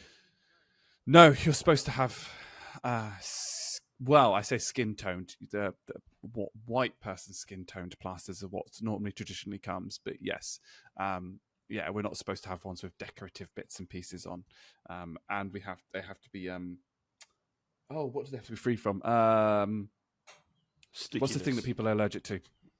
Free from any kind of glue, so that it can Free stick. from any kind of glue. Yeah, most glasses are. Latex. Latex free. Latex free. That's the one. So yeah.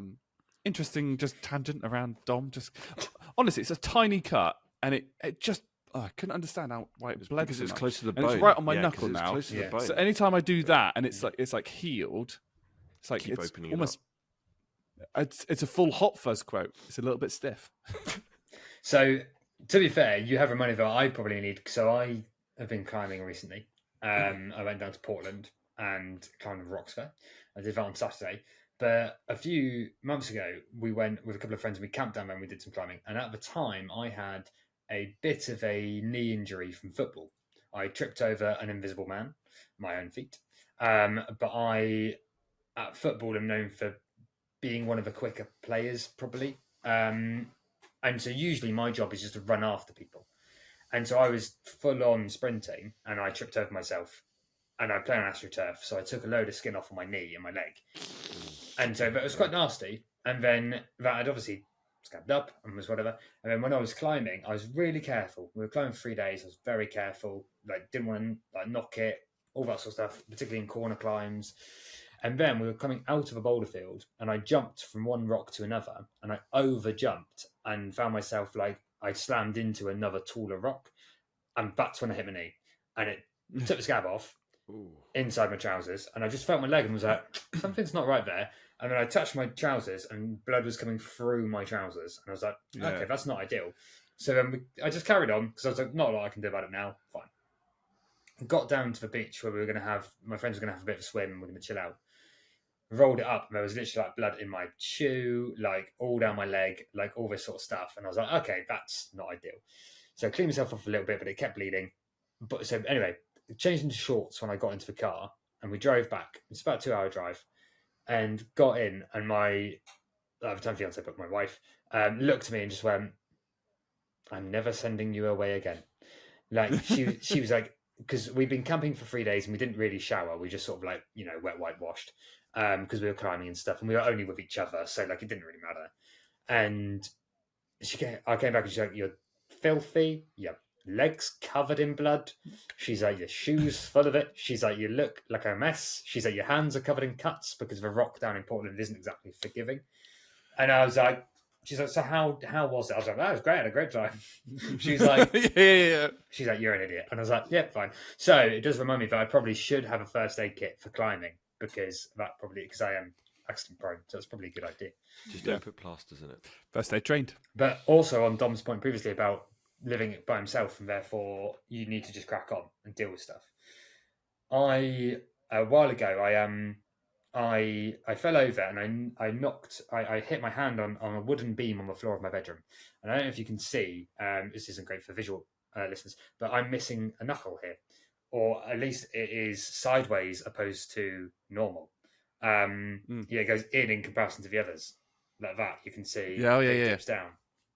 And because I fell out of bed and I hit my hand on it just happened to be a metal bit of rod or something that's on the floor. Just wrong. I just landed wrong. And broke my hand. And I came into work the next day and my manager was like, "Your hand is like, you can't use that, right?" I was like, "No, I'm just helping with my left at the minute. Like, it's just swollen, but it'll go down at some point." He's like, "Can you move it?" And I was like, "No, not really, but it'll be all right." And he's like, "Right, go and get it sorted." So turns out I'd broken the knuckle and I twisted it round. So it's fine, but like operating on a hand is complicated. So they said it'll be sore when it's cold, but apart from that, you should be okay until you're a bit older and then we'll do something about it. Because what we don't want to do is accidentally cause any more issues. Fine. But at the time, I was living at my parents' house, as was my sister. And my parents were away for a couple of weeks. And so my sister was at home with me. And I had a cast on and a sling because I'd broken my hand. And I'm right-handed. And it was my right hand that I broke. And I was like, "Oh, can you open this jar for me? Or can you help me do this?" And she's like, "What would you do if you lived by yourself? You'd have to do it yourself." So no, I just walked off and I was like, "Okay." So she was like, "No," she's like, "You'd have to," she's like, "I'm not always going to be around. You've got to figure things out for yourself." She's like, "You're 20 odd years old. Like, okay, you've got one hand. Deal with it." And I was like, "Okay, thank you." Sure, I will. Nice. But like saying that, she's like, as much as that sounds cruel on her part, and I'm not just putting her on, Sounds like not my at all. sibling would do. not just putting her on blast, but she's right. You are in public. Yes.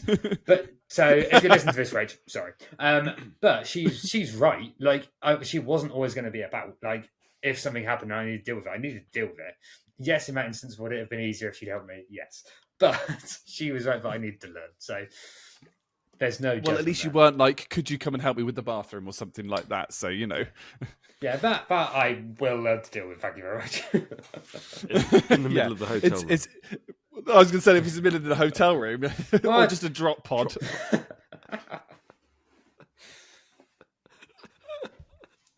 The interesting thing about that is, without going into too much of like me, I actually am like, if I ever was to try and get into a relationship or something like that, I would really struggle because I've lived on my own for 10 years. So I am really independent and I have systems and stuff that are in place. So, Yeah. I mean, I have to, because otherwise, you know, they don't get days. done. I need to remember. Exactly. I've got systems and I can see it being really jarring to have somebody else in your life that doesn't either know your systems or you have to adapt your systems. Basically, Sheldon Cooper comes to mind. I'm sure that I'd be absolutely terrible. So yeah, that's that. There is advantages to learning to do things on your own and bits and pieces like this. Right, I'm going to hand over to Jerry now because Jerry, you can do the next section for us. And this is quick fire. Okay, we can't go down rabbit holes, so there are rules to this, right? And I will bring out. I will bring out the 20 questions. I will bring out the human air horn. Okay, if I feel that we're going too far down, you'll hear this sound that just goes. Back on. Okay, so I will kick in with that. So this is quick fire. You can't think about it. You just have to answer the questions, right? Guest goes first. Oh yeah, guest goes first. But we're all three of us have to answer very, very quickly. Yeah. Okay, you ready? Yeah. Okay. Yeah. Question 1: would you prefer soup of the day or soup du jour? Pete. Soup of the day. I have no idea what soup du jour is. Soup du jour. Soup of the day. I'm pretty sure soup du jour means soup of the day. It does. So it's the same thing. Yeah. So, right, okay. So it doesn't matter. I didn't know what it meant. So technically, like I said, some of these questions you technically can't even answer. So pistol, go for it. So the answer to that is yes. Yeah, basically. Yes. Yes. Yeah, yes for me as well. Although, no, actually it's a no. I'm not really that keen on soup. So there you go. So we've got a yes from Pistol, yes from Dom, a no from Jerry. Cool. Right. Yeah. Next question. If a tree falls in the forest, but there is no one around to hear it, does it actually make a noise? Pistol. Yes. Dom. Yes. Yes. Yes. I agree. I've never understood that. I've got full like Breaking Bad science bit. Yeah, it's very basic physics. It's basic. It's science, still, like. you've still got sound waves. You've still got airwaves. Air's being disrupted from the tree falling. So, of course, it's making sound. If you're not there to hear it, that's your problem. That's your problem. You're going to have to deal with it. Right. No one's around to hear it. But there's it does make Not my noise. issue. Right. Question number 3. If you've got an issue, Yeah, exactly. Build a bridge. Get over it. Okay. Question 3. We'll burn that when we get there. Does the Pope shit in the woods? Pete. No. I really hope so. I hope that one Pope has heard this culmination of two things: bear shit in the wood and Pope is both Catholic. And I hope that one Pope has gone, you know what would be really funny? If I did shit in the woods one day. I really hope that's true, but I would have to say no, probably not. Okay. Dom? Can't argue with that. It's got to be a no for me. It's a no from me. It's a yes for me, I think. I think just because we haven't seen it. It's like the tree falling in the forest. We weren't around to hear it. Okay. I think I'd be more like... I don't want to hear or see it. Imagine walking through the woods and then just like turning around a tree and just seeing the Pope squatting. And just like, nothing to see here, boys. You'd be like, all right. I would just say hello and then probably in nomine Patris Filii Spiritus Sancti walked off. I'll walk off. I've now got the scene from the number shall be 3. I think, however, though, that is one of the few scenarios where that is the perfectly valid response. You say nothing. That's a perfect you look at him and go, and then walk off. No, when you leave. I forgive. I'd say, you know what I'd say to him? I'd say, I forgive you, Father, for you have sinned, and then just walk off. I think that's what I'd do.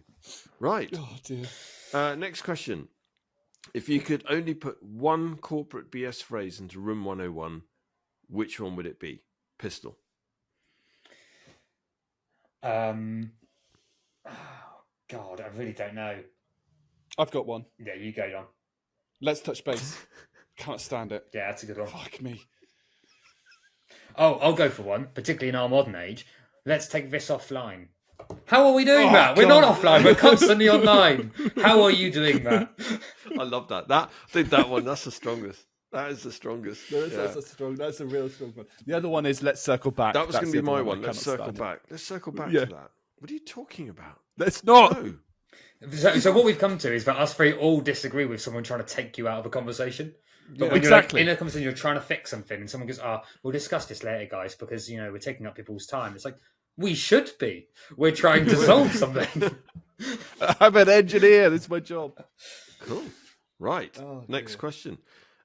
If law suddenly dictated a 3-day weekend, would you prefer the designated third day to be a Friday or a Monday? Pistol.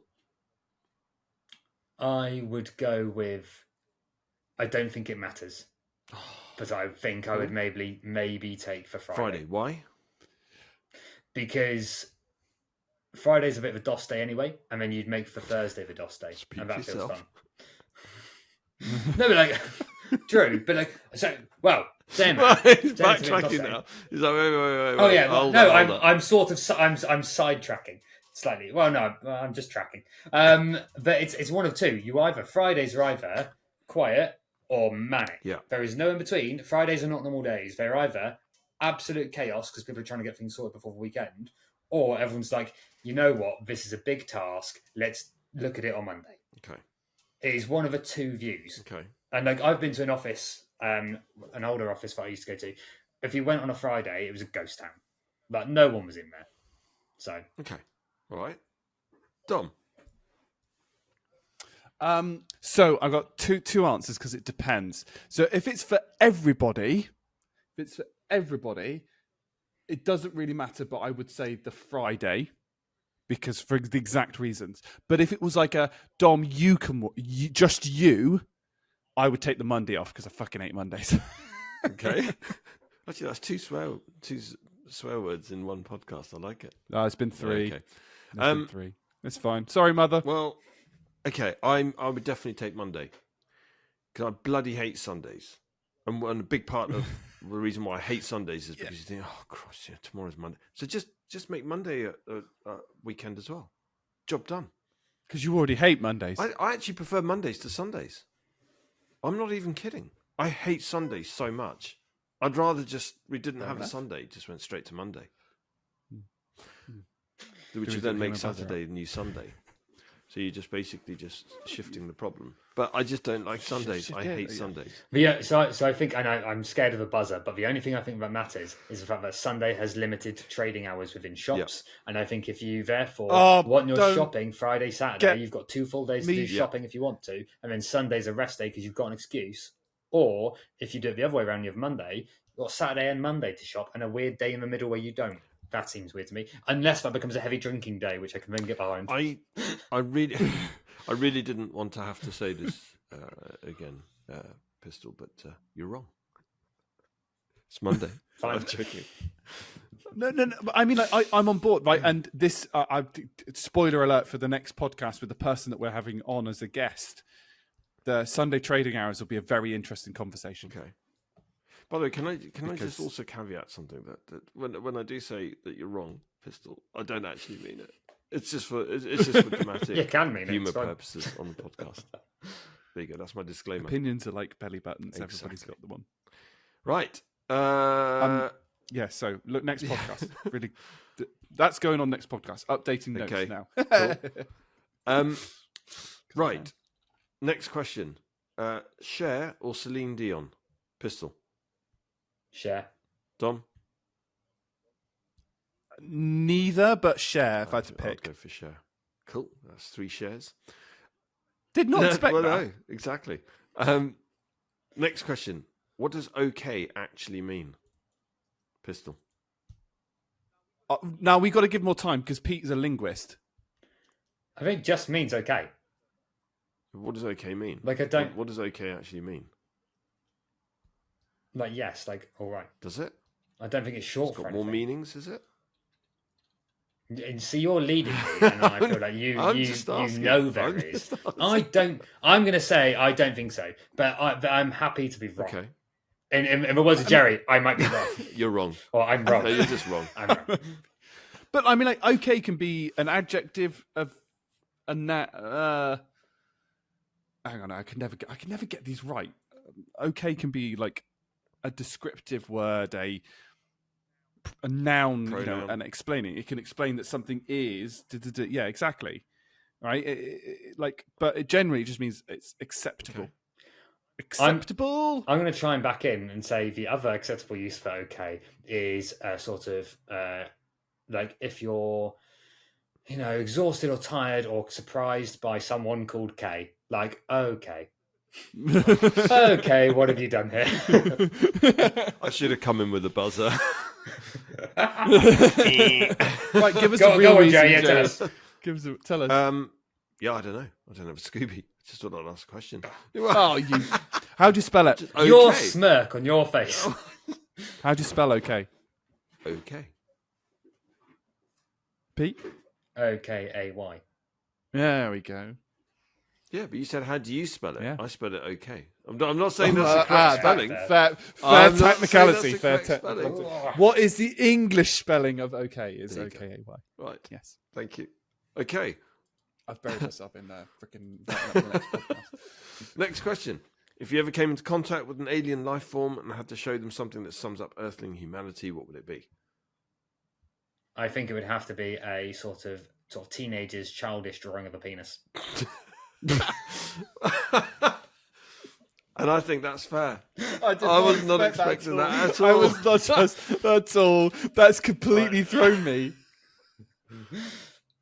Okay. I don't know why, but it's something that every human has probably drawn at some point. It's funny. It dates back a very long time. There's like, I don't know if it's cave paintings or like Greek stuff with it on. Like it is, yeah. It has to be that. The Egyptians with their hieroglyphs, half of them are There you phallic go. based, I believe. Yeah. There you go. So I think. Yeah. I would just give them. I would just give them Keanu Reeves. Keanu Reeves. Is that what you're going for? Keanu Reeves. Yeah. Okay. Yeah, just going to give them Keanu Reeves. I think if you wanted to get rid of aliens, I think I'd probably show them something like Made in Chelsea or Geordie Shore, something like that. Towie. Yeah, let's just leave it at that. Right. My other one, I'm going to try and back in. My other thing I think I'd show them, just to see what they think, is a Furby. Because Furbies are they are sort of autonomous to themselves. I wonder if they think that Furbies are our leaders. And then you'd start a war. And then maybe that would remind them of the alien mental. life form that they've been fighting for millennia. Just what? In fact, it scared Jerry so much that his internet, I believe, died. Oh, no. Oh, you're back yet, Jerry? Am I back? Insert elevator music here when I edit the podcast. Ding, Where's ding, Pete? Ding, ding, ding, ding, ding. Incoming technical difficulties slide. Where's Pete? So much for We've lost Pete. fire. Please stand by. That's generally what it says. It says technical. I use the Simpsons one where it's got the guy on the drunk.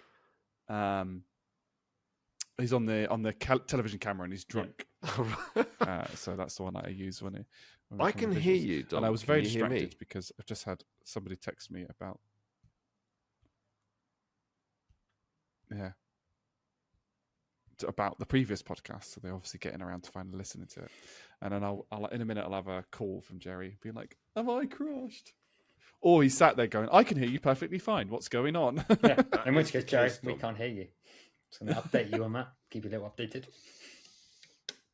Oh dear. Right. Yeah, I And reckon. he'll panic. I reckon just show them a Furby. I reckon because I'd like to know if they'd find that weird. Do you know what I mean? Like if they look at it and go, "Yeah, normal," then that to me tells me that there's other aliens out there that do look like Furbies.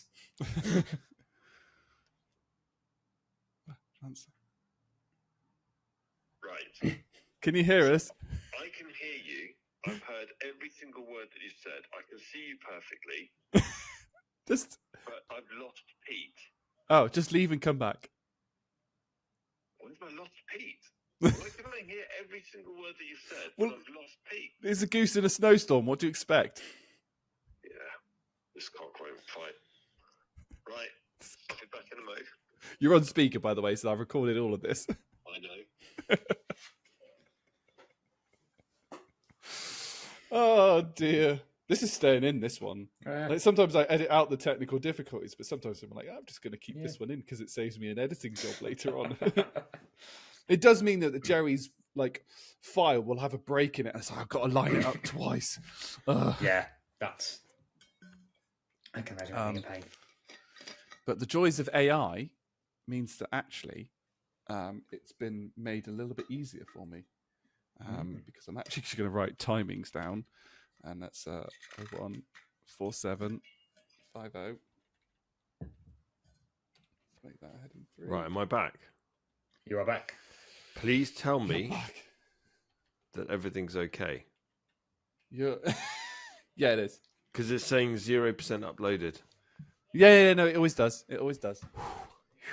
So, Pete, I Don't lost you panic, Mr. completely. Mannering. Don't So panic. mine has been saying 99% uploaded the entire time. Yes, Yeah, Jerry's internet is as fast as Larry on a bad day.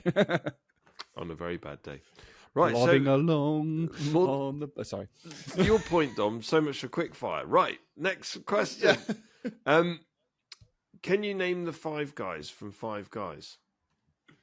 No. Yes. Okay, Dom, go for it.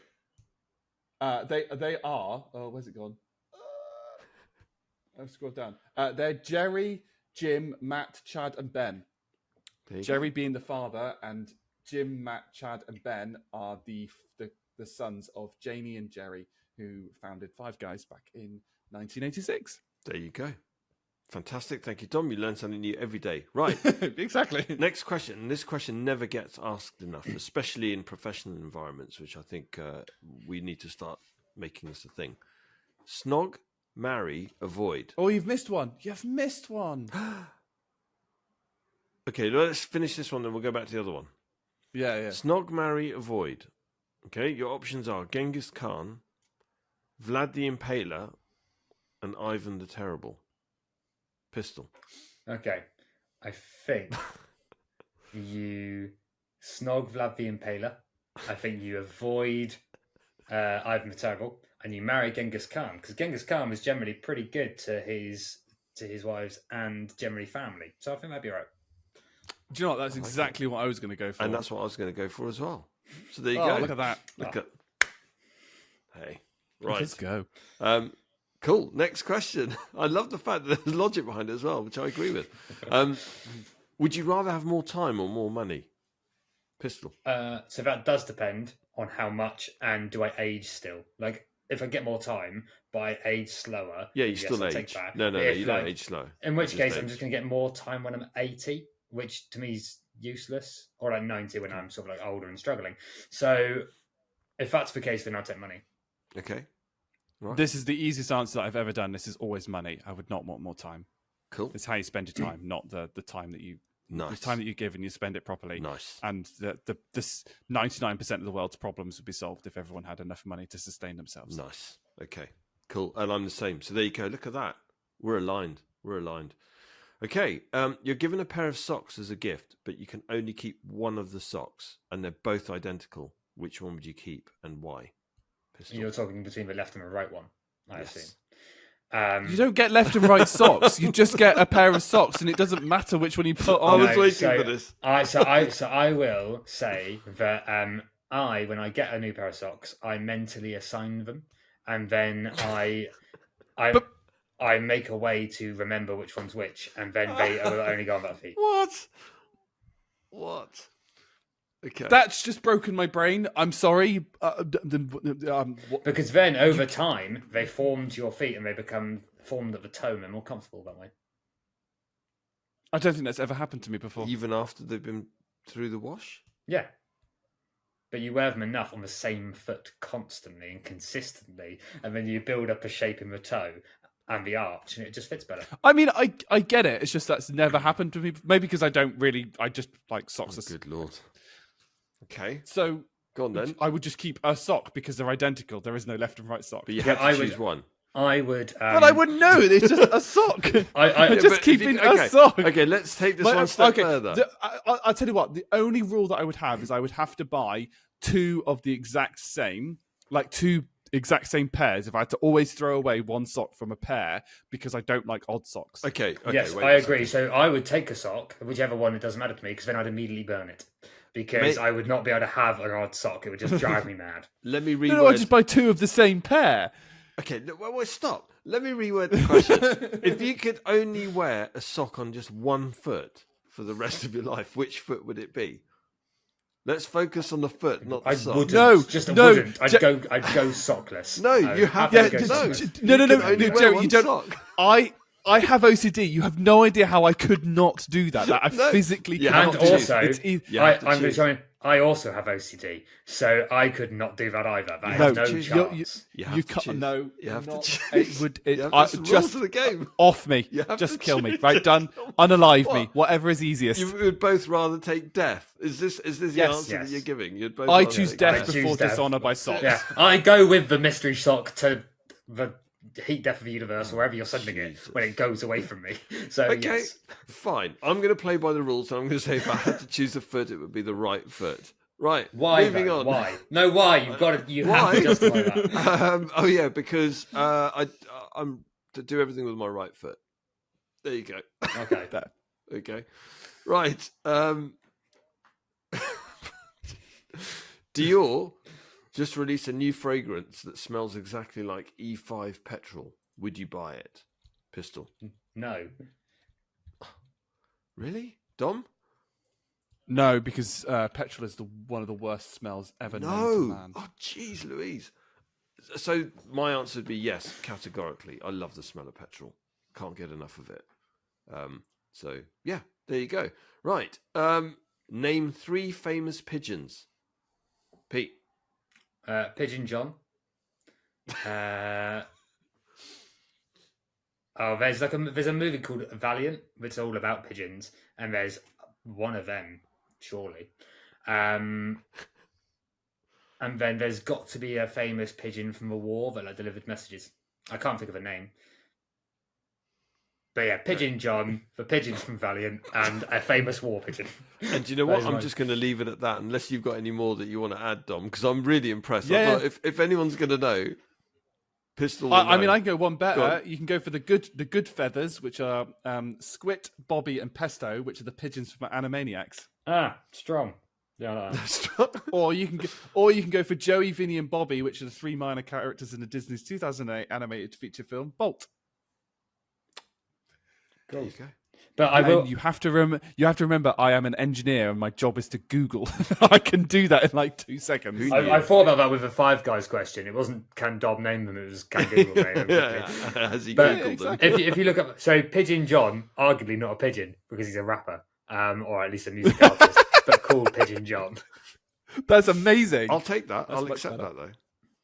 Right, your turn, Jerry. I don't have a clue. I'm just going to say Brian, Pigeon John. There you go. I'll just pretend that I knew that. And Juan, who's a very famous pigeon from the Spanish Civil War. I've just totally made that up. Right. If every meal you have from now on has to either have way too much chili in it, so I'm talking like a crazy amount of chili, literally makes you cough and burns your throat, or sand, which would you choose? Pistol. Chili. Obviously chili. Dom, chili. You'd get used to it. Yeah, you'd get used to it. Yeah, I'd go chili as well. There you go. We're aligned. Because also, admittedly, one is a food, one's not. So, like, that's true. And you know, when you go to the beach and you get sand in your sandwiches, you know, and you get that crunchy. Yeah. I know it's horrible, isn't it? Horrible. Yeah. Chili. Or even ice cream. Okay. Next question: if you were a fly on the wall, which wall would you be on and why? Which wall would you be on?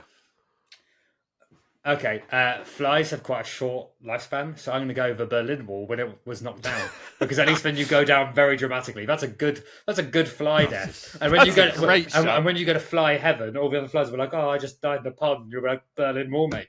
Oh, that's amazing. I can't top that. I'm done. That's it. I'm done. No, Dom, I can't top that. You can't top that. I can't top it. No, You're not I even can't gonna top that. You're not even going to try. That's mint. Okay. Well, I would be on the wall of Keanu Reeves. I'd just like to see day to day what Keanu Reeves gets up to, and I'd just be the fly. You'd get an hour. Yeah, probably. Before and you'd probably do some jujitsu and he'll kill me. Yeah, I was about to say, What a way 'cause to specifically which wall, like which room in his house are you going to spar in? I think it's TV room. I don't think I'd go sinister. We're not going back to this like toilet in the middle of a hotel room kind of thing. He maybe has a toilet in the middle of his. You called it a TV room. Do you mean your lounge? Yeah, that'll be the one. Okay, so, and this is really important. What type of fly would you be? Would you be common fruit fly, bot fly, house fly, crane fly, blow fly, or a spheroceridae? Yeah, pronounce it. Spheroceridae. I reckon you're classic blue ball. Yeah, I think I'd probably go housefly as well. Dom? I'd probably go fruit fly. Fruit fly. Nice. Yeah, why not? You'd have smaller eyes, so you'd see less, but fair enough. He'd be harder to catch. You would. Yeah, exactly. That's true. Yeah, that's true. I'm not gonna end by a sticky end with a flip flop. That's true, because the beauty of fruit flies, you Or less try and likely squish them like that, but then the air sort of pushes them out, and you never seem to get them. So strong answer. If you were able to choose one language that you're not able to speak, which one would it be and why? What, that I could then speak? No. What? This is No, like I don't one of understand those the questions that literally makes no If you sense. were So able we're going to choose move one on to the language next that you're question. Not able to speak. Which one would it be and why? Not able to speak. Yeah, it's one of those ones you Well, can't that's answer. currently 98% of the Yeah. languages of the world, because at Exactly. the moment I can speak English and a very little of French, German, and Exactly. Spanish and Korean. Exactly. So, So, it's one of and those Dutch. nonsensical questions. Doesn't even warrant an answer. Medieval Latin, because no one can speak it anymore, so that's never going to come up. Whereas I could learn German. I'm going to say Klingon, but the whole thing just doesn't make sense anyway. Right. What do you think is a lot Hyperion. sexier and attractive, Ram or Rom? It's easy. Ram. Ram. Ram. Because it's random. Yeah. Random access memory. You want a bit of spice in your life. You do. Yeah. Also, So what's a that's sexier word, Rom or Ram? Ram's a sexier word. Oh, yeah, okay. I wasn't going to good. say that. I wasn't going down that route. Pistol. Keep it clean. Keep it clean. This is a family show. Poor wife. This is a family show. Since when? I don't Since know. when we've been a family Since show? now. Since now, this is a family show. All right. As of about a minute before you said that, Pistol. Do you know the name of the lady who sells seashells on the seashore? No. Okay. Do you, Dom? Yes, because I can Google very quick. Mary. Is it really? Yeah, Mary Anning. The tongue twister is based What? on Mary Anning. Okay. Cool. There you go. Drop the mic. We've got an answer for that. I didn't think we were going to get an answer for that. And then final question. And this is my favourite, I think. If you had to drink one savoury meal that is turned into a smoothie, which would it be? You've got to choose one of the following. Chicken tikka masala, roast beef with all the trimmings, or lasagna. Ooh. Chicken tikka masala. I was going to say that as well. I do have a good because the tikka masala bit is already it's not really blendable. So you're just blending chicken, really. Whereas the roast beef, if it was all the trimmings with the roast beef, so you've got like potatoes and Including stuff. horseradish. That's a bit, Yeah. and lasagna is, yeah, no, yeah. I'm with Pete. Tikka masala. I'd go tikka masala as well. Look at this. We are Oh, so look at aligned. So aligned. Right, there you go. Thank you very much for entertaining that. The quick Flipping fire Nora, poignant I questions. don't even know where to start with this. I'm now going to hand over to our guest, basically, because this is this is almost like a bit more of an interview type style, because this is something I'm very curious about. So one of the reasons why I compare Pistol Pete to Matt Mercer is that you, I believe from memory, you are a D&D master. Yes. And for those that know me, this would be no surprise. Those that don't know me, I am a massive nerd. I'll happily admit that. Right, I love all things technology. But Dungeons and Dragons is something that I have never, ever got into. And I don't know if Jerry has ever known what it is. So I would love to hear. One sounds so strong, Sorry, so passionate. Wait 1 second. Are you insinuating I don't know what D&D is? No, I'm joking. I was joking. I I joking. grew up with D&D. I was at the birth of D&D. I was going to say. So I would just like to know how, what, why, go. So, what, for those that don't know and are listening, D&D is essentially a tabletop role-playing game that you play with people that you know or strangers. There's a group of you, and a group of you are players, and then one of you is what's referred to as a game master, or for Dungeons and Dragons specifically, a dungeon master. But for other tabletop games like it, you'd be referred to as a game master, or a GM, or a DM. And you basically walk through scenarios, a world, whatever it is, an adventure, and you, as players, help create the story by deciding what it is you do. And you have character stats. So if you're easiest example, if you've got a barbarian who swings a giant axe and you want to be very strong, you might be very strong, but you might be not so intelligent. So then if you come up against something that requires strength and you would roll for that thing, so you roll a 20-sided dice, you might have +3 because you're very strong. So you're good at that. So you'd roll a 15, you'd then get +3 to it. That's an 18. So you've got a higher chance of succeeding than someone who isn't strong. And the same works inversely for intelligence in this example. But that is what you go for. You have a character that you play, and then you go through the adventure. The dungeon master, the games master, runs the scenario and basically plays all the non-player characters, and they decide how challenging things can be, how easy things can be, and what other repercussions of actions that you take. Are those scenarios one that the dungeon master makes up, or is there like set scenarios that kind of come with D&D as a tabletop game? Yes, both. So there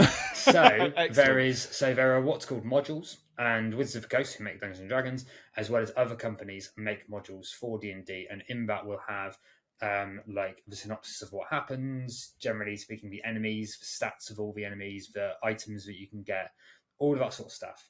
And then, but obviously, because the players have autonomy, you will go outside of those every now and again. But it generally just says, like, here are some guidelines, try and keep to the theme, try and keep to this general thing. If you add on or add extra stuff or cut stuff out, that's fine, because that's part of it, right? The other option is to do what's called homebrew, which is, your dungeon master, your game master would come up with stuff by themselves. So that is something that I do. I've never run a module. I've only ever run homebrew, and I've been doing this for about 4 years, roughly 4 or 5 years. It just like because that to me, I'm like, how could you? I suppose that's the point of the game, is trying to keep everything in your head. Like, what happened 3 scenarios ago, and I need to roll a 20, and stuff like that. And for me, it's kind of come up a bit more in conversation with the success of Baldur's Gate as a video game, Baldur's Gate 3 specifically as a video game, where it's kind of a scenario that you play, but it's all based upon the dice rolling aspect of it. Like, I've played role-playing games and really enjoy them, but that dice rolling element that's kind of included adds a sense of I don't know how to call it, that sense of like jeopardy to it and bits and pieces like that. I think that it adds a sense of, it's odd, but realism, and you can add sort of odd scenarios, etc. But typically, people who play D&D play a sort of medieval high fantasy, right? Typically, you've got wizards, you've got archers, you've got knights. It's generally speaking what people play. Like, and again, you can change it and tweak it. And there's other similar systems that are more modern, or that involve other systems like space exploration and stuff like that. But I think the dice roll adds a bit of realism, because, like, if you play a role-playing game, like, let's say something like Skyrim, and you build your character so that he or she is very good at like strength. At anything that requires strength, your character succeeds, because you've built them to be that way. Because of a dice roll, you could be very good at strength. You could be a very strong character. You could have a +5, which is the highest that you can add to a roll without other stuff going on, but it's like a straight thing. And you could have a +5 to your roll. You could still roll a 2, and get a 7 and fail that thing. Because even if you're very strong, even if you're very clever, even if you're very anything, everyone has off days. Everyone has off moments. Like, everyone has brain farts. Everyone has those things. So the idea that your character can also have those, like maybe their leg cramps up when they're trying to lift a boulder, so they don't lift it properly because whatever it is, but it allows you to create that bit of interesting narrative. And that a bit of that is the DM's job, to like explain how you as a very strong person have failed to move that thing that would require strength. Yes. And part of it is using like, okay, well, how do I do that without taking away the fact that they are strong? Because they are strong, that's part of their character. That's one of the bigger challenges around, I say it's a challenge. It's something that you should always be thinking of when you are a DM, is that you don't want to be detracting from other, or even as a player. The point is, you're all there to have fun. That you're all there to have a good time. And if you're detracting from someone else's good time by having your own, then that's like the only way I think that you can play it wrong. I don't think you can play D&D wrong. But if you are impacting other people's enjoyments in a negative way, then I think that's the environment where you might be engaging in a sort of not so positive way. Yeah. Yeah, it's just something I've never really got into, and what I actually really find, your point about that realism, I think is really good. Like the Skyrim example is really good because, you know, you also mentioned it before the podcast. Obviously, I also play Pokemon, and you've played Pokemon, and you know, you can air quotes grind, what they call grinding. It's the same with like World of Warcraft, when I used to be into that, and other RPGs. You can just be like, well, I can just spend time like grinding on lower level things. Like you can't do that, and because I think D&D, the whole point is to have that real story narrative rather than that like. Yeah, there are sort of like there's different ways to run stories. Jerry, I have a question. Yeah, grinding. I like grinding. Oh, which one? Well, this is what I'm trying to figure out. The sort of grinding I like is not in the context of the grinding that you're talking about. So I need to understand. Skateboarding. and there was More me than saying that this is a family program, family show, and we need to keep So- it clean. So I mean, What do you mean the by art grinding? of grinding for an RPG is, the art of grinding is doing something really easy over and over again to get better at it. So in terms of like Pokemon, for example, you may be a level let's say you've got a level 20 Pokemon now, but the next gym lead is a level, I don't know, 22. You could, with skill in Pokemon, you can do it.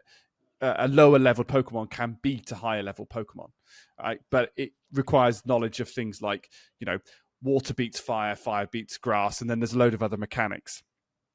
Or alternatively, you could go and fight level 5 Pokemon as a level 20 over and over and over again and accumulate little bits of experience, to then maybe you get your Pokemon to like level 25, for example. So it's about doing the grinding through monotonously bits and pieces to level your character. And I think what we were sort of saying, what Pete was sort of saying, was like D&D is more of a story driven, actually, or that's what I'm getting the impression of. So you don't end up grinding. So if for Skyrim, for example, I may have grinded to get my strength to be super, super high, so that when I've got a strength like combatant, I'm going to win because my strength is like 99 or whatever it is. Whereas this, my max is like a +5 on the roll. So even if I've grinded to max level, I've got a maximum of +5. But then if I roll I think you said a 2 to get a 7, and they're a 9, I still lose, right? Even though I'm really strong. So that's kind of what the difference is there. At least my understanding is. Thank you. I was thinking of a different type of grinding. Although I'm very, very weird what you thought your grinding was now, and I'm whether it's a family show or not. What, you want me to be explicit? Pardon the pun, about what grinding I'm thinking about. If it's your grinding that I'm thinking that you're thinking of, let's not. Okay, let's start with birds and the bees conversation. Anyway, sorry, moving swiftly on. Yeah, you were explaining, Pete, about the story element. Sorry, of it. Yeah, that's right. I was going to say, but like, so, and particularly this is true with modules, typically, from my understanding. Not that I've played too many, but you can do something that is like very narrative driven and to a degree, people call it railroading, but it's the good version of railroading is you put something on rails a bit and say, this is the story I want you guys to follow. Ergo, like, I want you guys to go to this town. And so you could go, well, okay, well, there's another path over there. I want to go that way. And as a DM, you would find a way that is impossible. So you have to go to the town that I want you to go to, and keep them on a very strict narrative. That works, I think, really well for short ones, like one shots, which you do in one session. You wrap it up in a nice bow. It's a story that is relatively quick, or short form. And I think there's places for it. And then you can expand that up to ones that are more like, okay, there is a plot, there is a singular narrative that I want you to follow. But generally speaking, you've got options around how you get there. But you are always generally following my path, but you're sort of in here kind of knocking about a little bit. And then there's ones where you can just, and I've done this with my wife and a group of friends of ours, where I just go, here's a world. I've made a world for you. You start here. Off you go. And like, they have to find their own narratives. Of like, there are stuff going on. Like, they had at one point, they had like 4 or 5 things going on that they could have gone and investigated. They were like, oh, there's an increase in goblin activity over here. There's a war going on down here. We know that the giants are moving up here. Stuff is going on, and they were like, well, we're going to go the opposite direction. We're going to go this way. We've heard there's a festival going on, and we're going to go check that out. And like, it's just little things of going like, cool. Yeah, that's fine. You can not engage with any of them if you want to, but there's stuff going on. However, when I run stuff like that, the world continues. In my perspective, the world moves on. So later they might go back to that increase of goblin activity, and it's gotten considerably worse, and now they can't go through an area because the goblins now own it. Or the giants were moving because they were being attacked, and now they get there and all the giants are dead, and now there's no more giants. Like things like that, like the narrative continues whether or not they're engaging with it. Whereas if you slim back to that railroady kind of option that I've said, realistically the narrative moves with the characters, so you wouldn't do a lot of that. Like the dodgy deal that's going to happen, that's going to give you a clue into the person that's, you know, resurrecting the dead in this town, that's not going to happen until you get to the shop where it happens, at the time where it happens, and then it'll happen because it drives the narrative. Whereas in my sort of big world one, if they don't get there by Sunday the 18th in October, they miss that. That happens without them. But they've got enough stuff going on elsewhere that doesn't matter too much, because there's other stuff they can. But hang on, sorry. To yeah, Dom's I mean, point, though, how do you remember all of this? Sorry, Dom. Yeah. How do you keep track of all of this? That's what I don't understand. So most people, and again, I'm not trying to say that I'm special in this because people have different ways of working. But like, I've got friends that DM that they make extensive notes. They use OneNotes. They use like notebook applications. They have books where they make notes. They write all that down. Wow. They keep everything logged, all that sort of stuff. I tend to make it up as I go along, and so I have a OneNote document, but I write in it as I go. So after a session, I'll then fill in my notes and go, oh, I said this, I said that, that's that character's name, that's where they're from. But generally speaking, I have a media production degree where in my final year I specialised in script writing. And so creative writing is sort of a thing that I've always been quite into and like doing. And the way that I've always gone about it is I create the world, or at least the sort of the general laws and stuff that go on first, and then my characters. And I try to create my characters in a way that I know them like I know my mother or my wife or my best friends. Like, so then when I start writing scenarios, I go, well, of course Jim would do this because Jim grew up here and that would make sense to him. And it makes it easy for me to, and so like, I never necessarily have a massive idea of where the story's going. I have a general framework, but then I just kind of plop my characters into it and go, okay, well, this happens to them, so then they do this. Oh, well, that means this will happen. Oh, then this. Oh, and that. Oh, and this. And then they come back to the end bit. And maybe they're like off 100 meters that way from where I thought my story was going to go, but it's become more interesting from my perspective because I have let the characters naturally, in my view, naturally decide their way there. So I kind of write in a bit of a D&D way anyway. I always have, like ever since uni. So, and that's basically what D&D is people create their characters and they know them and they therefore make the decision. So I might present them with a situation that I think okay, the obvious choice I think is X, and they go for Z. And I'm just like, we're going to go to this instead. And they're like, okay then, sure, like fine. I mean, you go, okay, cool, you do that, and this happens. And I know that's an impossible thing because they're trying to do something impossible, or they're doing something fun. And you're like, and generally speaking, I run with what a lot of people in the community run with, which is the rule of cool. If it sounds cool, but it doesn't necessarily work with the rules, you fudge the rules and you make it work. Because if it sounds cool, it's probably cool, and it'd be really cool if it happened. Like, I overuse the word cool there, but you get the point. Like, if people are going to have fun with it, which is the point, and do something interesting and fun, then you should let them. And there is equally a sort of mechanic in it called inspiration, which is if someone does something from a DM's perspective that is really interesting and have a really clever solution to something, you can give them an inspiration dice and say, hey, here's basically a backup dice that you can use on any roll that you want once. You burn it once you've used it. But if they roll for something, like in that scenario said, like they want to move a boulder and they roll a 7, like a 2 plus 5, they get a 7, they could use their inspiration dice to re-roll that dice. And then they might get rolled a 12, which they make a 17, and then they've succeeded. So you've rewarded creativity and sort of out-the-box thinking to a degree. So thank you, Pistol, and Dom. Sorry that I interrupted. I feel really bad, but No, it you was didn't. at one point that I was just thinking, wait 1 second, how on earth? Because you were starting to get really specific. You were saying, okay, if you don't do something, for example, by such and such date, and I was like fascinated by thinking, well, how do you track that? How do you monitor that? How do you remember all of this? You're going to have to, because obviously as more happens, there's more detail, more that builds up, more scenarios.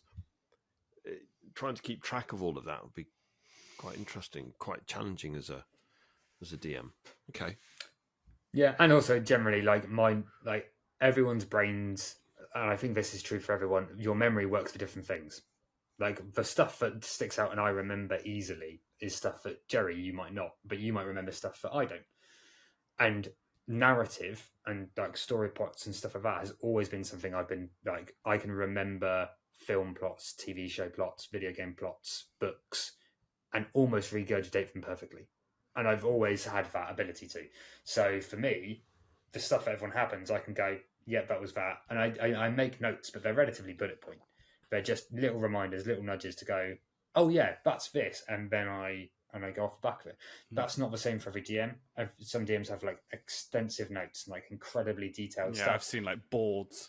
Yeah, and that works for me. Like one of my friends that does it, he is a writer. And he does that. He does incredibly extensive notes and they're amazing. And there's strengths to both of it, right? That means he's prepared for loads of stuff. But because I'm not prepared, I know that I'm never prepared. So my players can do anything, and I'm as unprepared or prepared as I would be for any scenario. So I can generally then work with something and kind of flex around stuff and be quite, in a positive way, reactive. But yeah, but that's is the question I would ask about memory is: do you remember your credit card number? Yes. Right. Do you remember your mobile number? Yes. Okay, so you still have a number memory. So I've got a ridiculous number memory, whereas I don't have a creative memory at all. I remember a bunch of numbers and things like that. I remember all the car registration plates that of cars that I've ever owned, and I'm up to 7. So yeah, it's things like that. Yeah, mine's good only because mine haven't changed. Like I struggle with my license plate, and my license plate it's not personalised, but I got to choose it, and I chose one that would stick out to me. So, and I still forget that. So. But yeah, the narrative is, and like also, I remember, for example, my memory is really good with clothing or like appearances. Like I'm good with seeing stuff. So like so my sister will say like, oh, do you remember this party that we went to when we were 19? I'm like, oh, the one where you wore that green dress with that on it. And she'll be like, yes. And I'm like, cool, I remember now. But that kickstarts the rest of my memory. I need that to link onto. And then, which is like I've said with bullet points, so I need something to link onto and go, yes, that can then kickstart this memory of this whole thing. I know what your license plate is anyway. It's P15 TOL. I wish it was. To be fair, P155 TOL would be a legitimate license plate, but it does. Although actually, might not be the DVLA might not let you have P155. Yeah. Pistol. I find it. No, I just find it really. The reason why I asked and found it really interesting, for two reasons. One, I'm a huge video gamer, and at some point, I'm going to pick up Baldur's Gate 3. But as I've never done D&D, I was always curious about how it works and things like that, and bits and pieces. And that's probably the perfect intro, as well as the recent movie Dungeons and Dragons coming out, which probably has no relevance. It's just an entertaining action flick. It's out, yeah, but it apparently does have the elements of the dice roll within the film. I've not seen it yet, so. Don't really know, and it's one of those things, as a young, when I was younger, when I was perhaps in my teenagers or my early 20s, I was like, I kind of want to get into this, but I don't want to because it sounds really nerdy and I'm probably going to be laughed at. That was when I was really self-conscious, and as I've gotten older, I'm still very self-conscious, but I'm less self-conscious of the hobbies that I do and more self-conscious about like who I am as a person. So I make sure that I'm self-conscious about making sure that I'm kind and making sure that I'm honest and stuff like that. But I'm less self-conscious of like if I want to go and play D&D, then I will. If I want to go into Taekwondo, I will. If I want to go play video games for 8 hours, I will. I'm less bothered about that bit. So it sparked my curiosity, or it has recently. And when this was actually the original conversation was like, I want Pete on our podcast, is to sort of say, this is cool. Like I would, like I've got like, this is where my creative brain is at the moment, because we always say you need to something creative to do, and the podcast for me is it.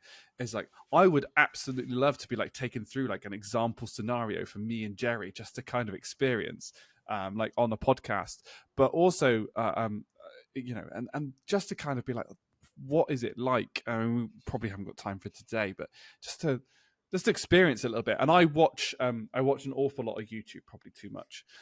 So I watch Critical Role, which is what Matt Mercer does, because Matt Mercer is a D&D, he's a dungeon master as well.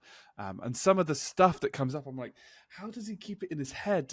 But he's also a really good, because he's an actor, he can he adds real kind of gravitas and portrays it in such a great way. And he tends to play these cowboy characters, so especially, and it just is so good. There's big characters and villains. There's another, it's Dimension 20, but it's run by a guy called Brennan Lee Mulligan, and he's very good as well. Yeah, Brennan Lee Mulligan's the one, yes.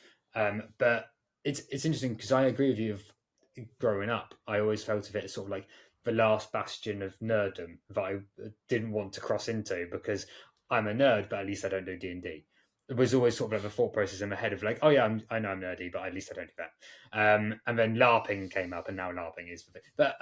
But for D&D, like, I think it's interesting. Well, it could be interesting, it could not be.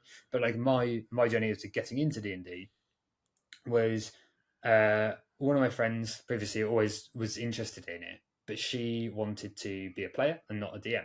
And it very much came up in our group of friends that like, and this is a struggle for a lot of people getting into D&D, is who's going to run it. And everyone kind of just said, look, with Pete's background in writing, it should be Pete. And I always felt, okay, well, I don't want to run something I've never played before.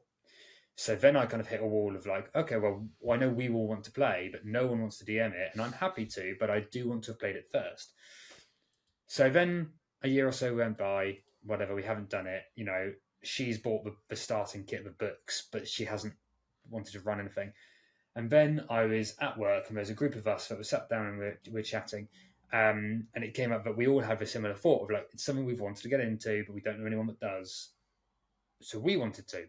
And then again, we hit exactly the same wall. We're like, okay, well, we've got a couple of us. There's probably 3 of us out of 6 that would be happy to run it, but we want to play it first. We want to get an understanding. So again, a month or so go by, and we're sort of like, I really wish we could try this, but like, how? And we were going for drinks in town with some of our French colleagues.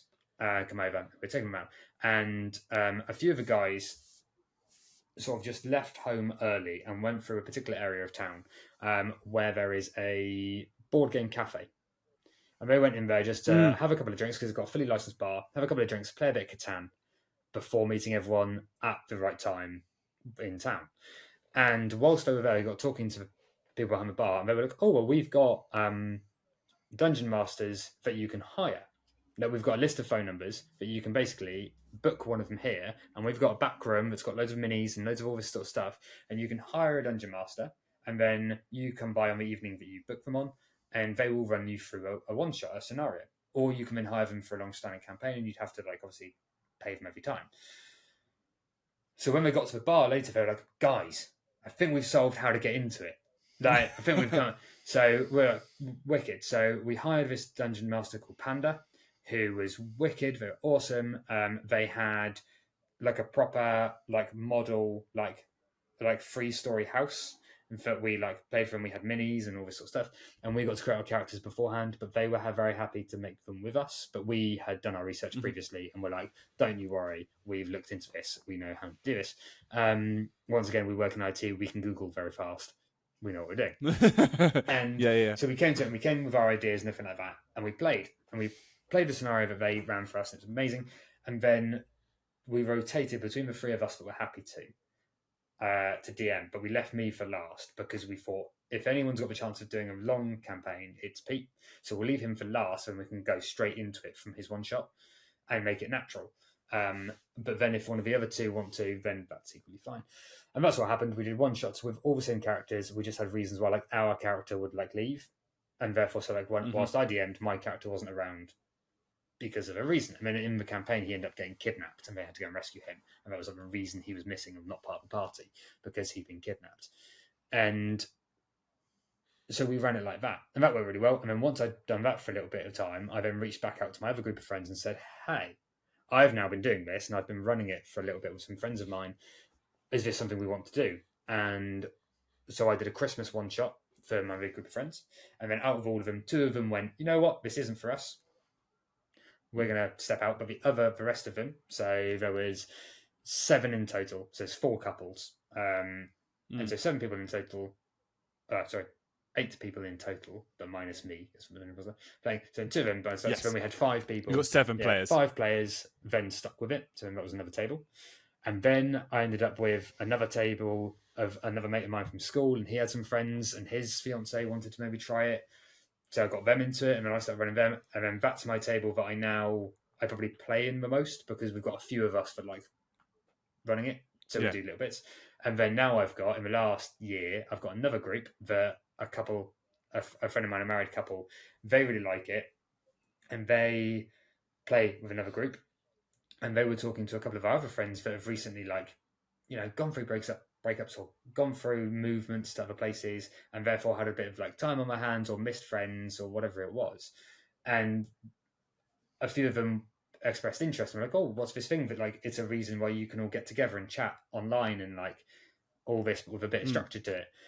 And so then they reached out to me and were like, hey, we've kind of spoken to a bunch of people about it, would you be the dungeon master for it, because you're also our friend? And I was like, yep, fine. So I've now got that table as well, which is probably it's my most organized table, because all of my friends that are in that are my really organized friends.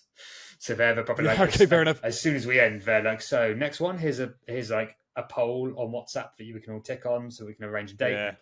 So I've got like, I would say at the moment 3 tables that are on the cards. One is quite reliable, one is relatively, and then one we haven't played for like a year or 2, but everyone keeps talking about wanting to get it started back up again for reasons.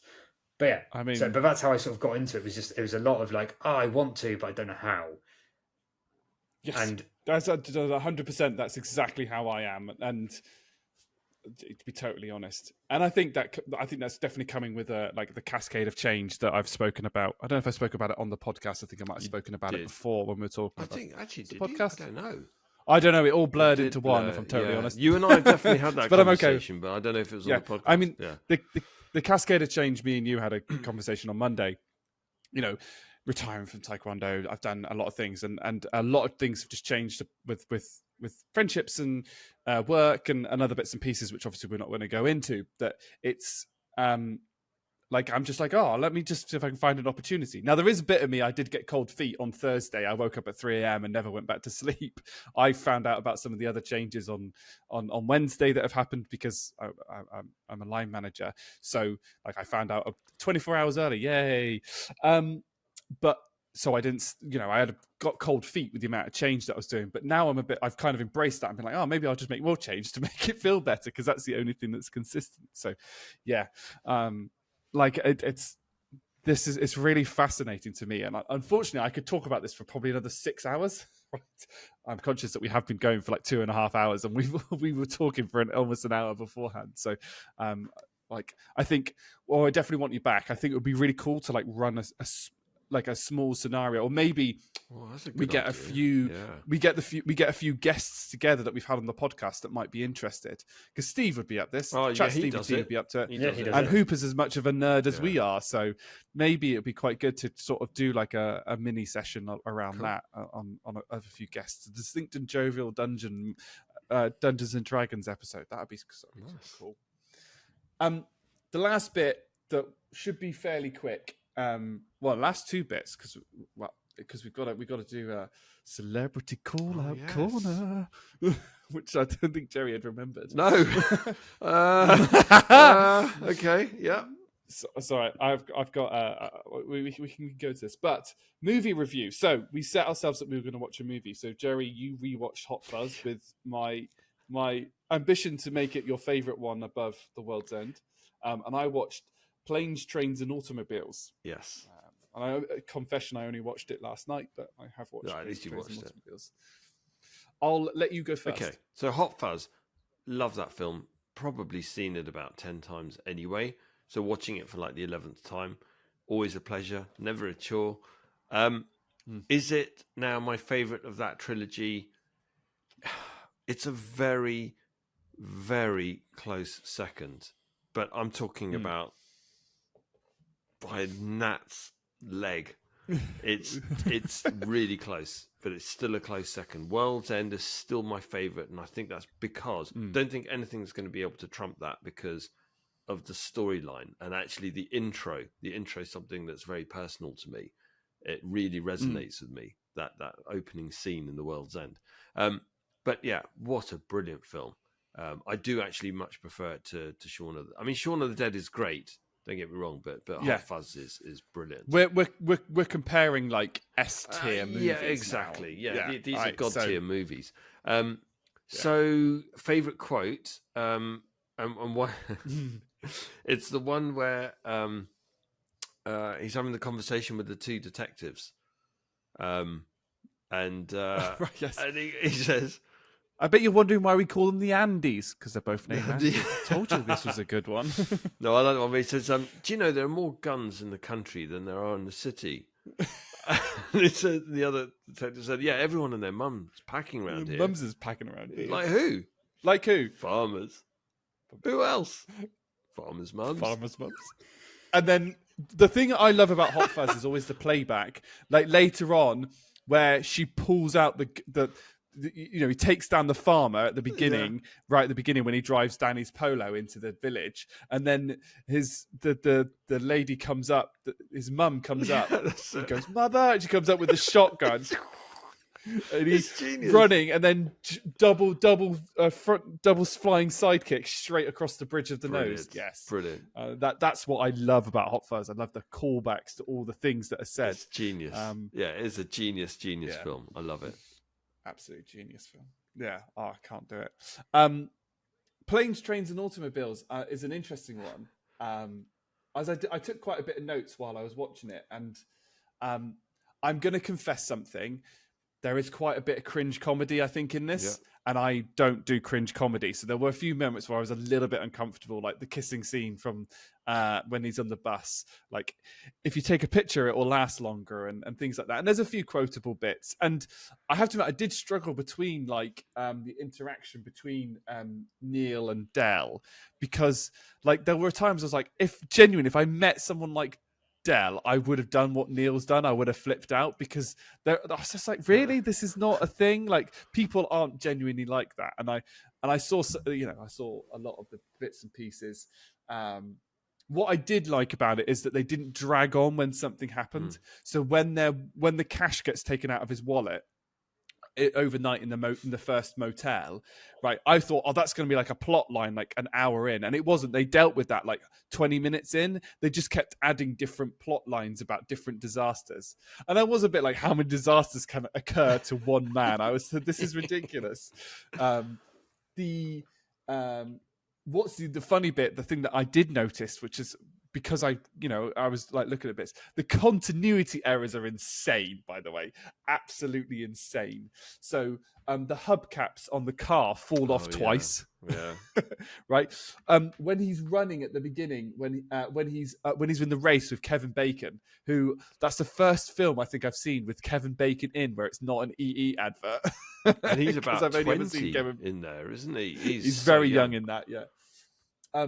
His briefcase switches hands when he's running. I was like, why is because you see him from the front and it's in his right hand and he's running, and then you see it from the back and it's in his left hand, but the briefcase is because it switches from front to back, his briefcase is on the same side according to the camera. That's what they've gone with rather than what hand was it in, which once you notice it, you can't unnotice it.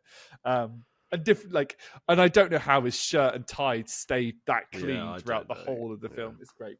The thing I did like about did not see the plot twist at the end. Yeah, it's beautiful. Did not see just didn't see it. I completely. I was like, how is this going to end? What is the ending? I'm confused.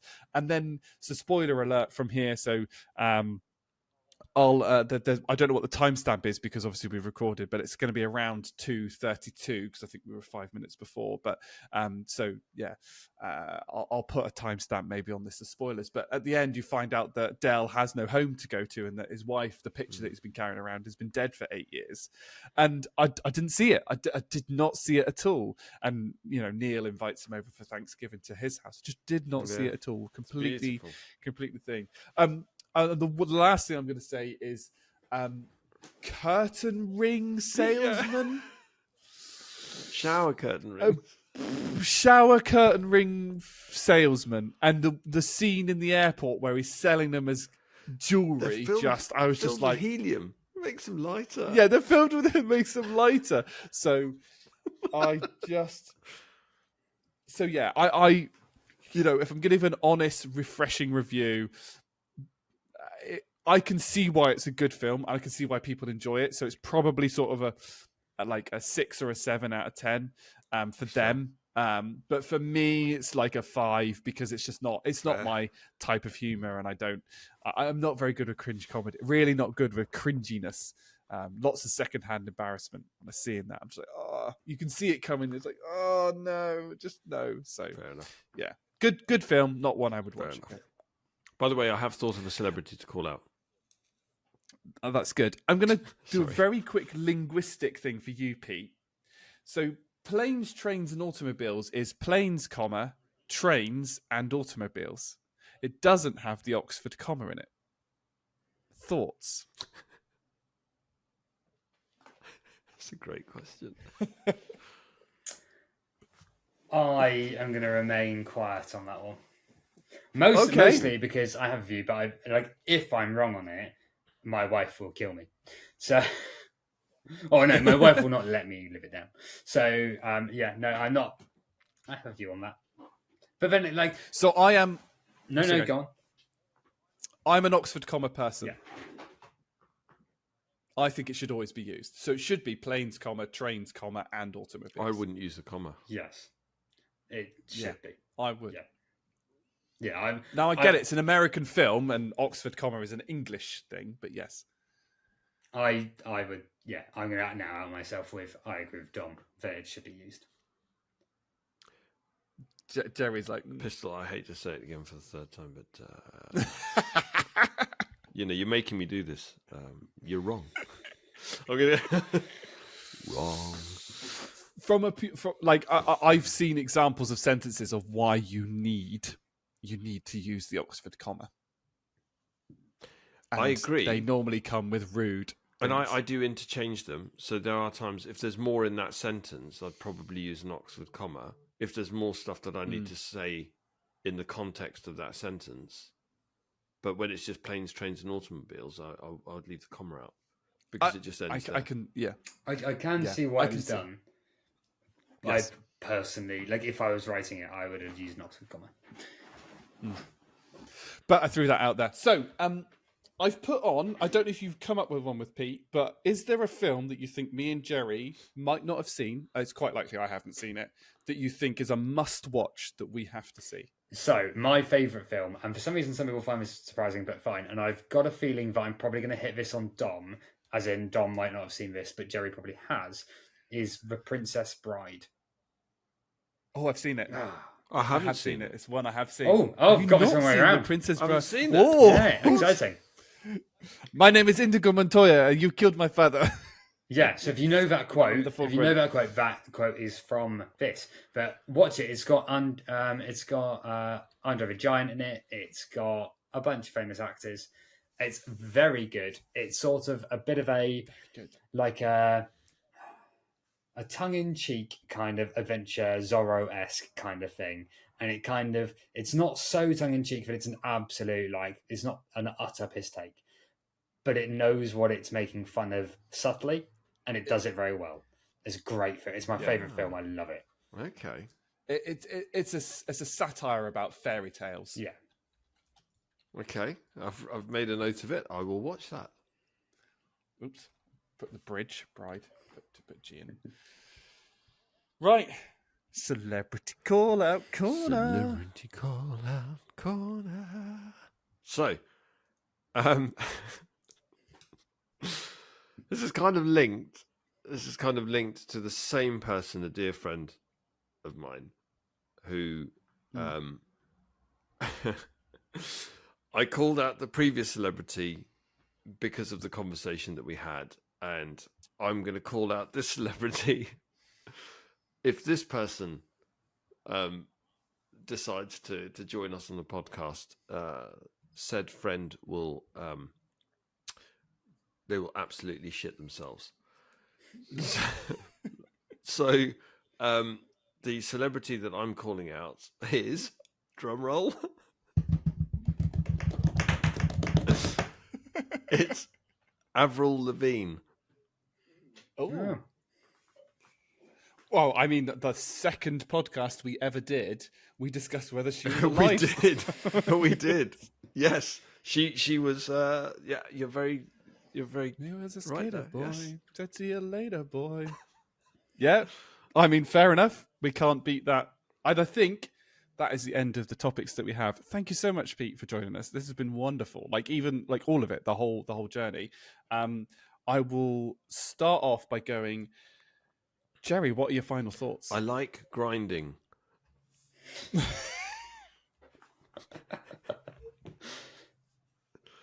And I've thoroughly enjoyed this podcast episode. So, Pistol, thank you very much for joining us. And no, final thoughts. I think don't be closed off to new experiences, right? So I like the fact, Dom, that you wanted to do a bit of a deep dive into D&D, and it'll be good to try it out. I last played it when I was lived out in the States, so I was 8-9 years old.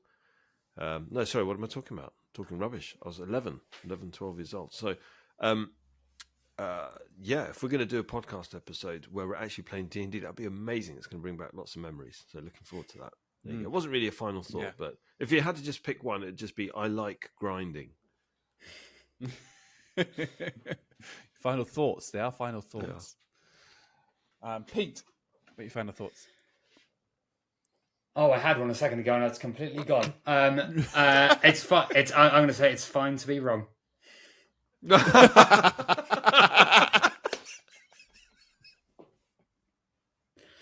Yeah, that is the best final thought we've ever had on our podcast. And there's no judgment here. There's no judgment whatsoever. Apart from when you're wrong. I just want to make it clear that you are wrong. Oh, what a podcast. So, Pete, thank you again. Thank you so much for joining us. This has been. I've already listed down. We want you back. Yeah. Hang about. Hold up a minute, Dom. I compare. I don't need to give final thoughts these days. Really? You're not going to give final thoughts. I will give some final thoughts. I think I am. Do you know what? I'm so blown away because I was excited for this podcast because we've spoken before, Pete, about some of these things, and they're all things that I was curious about. And we had a really good conversation before the podcast absolutely started. And my final thoughts are sometimes you aren't let down by your high expectations. So I had high expectations and I've still really enjoyed it. So sometimes you can give yourself those high expectations and they can still be met. So that's why I want to say thank you very much for coming on the podcast, because I've had such good fun. It's been really, really good. And my Saturday is much better for it. Saturday? It's Saturday. You told me it's Saturday. Yes. Well, thank you very much. That's the thing. Same for me. Thank you very much for having me. I've had a good time. It's been very fun. Cool. Thank you, watchers and listeners. I'm sure Jerry will. Maybe I'll put a photo on the Instagram of Jerry with his small hands. But yeah, thank you very much for watching. Thank you very much for listening, and we'll see you on the next one. Take care, everyone. Take care. Bye.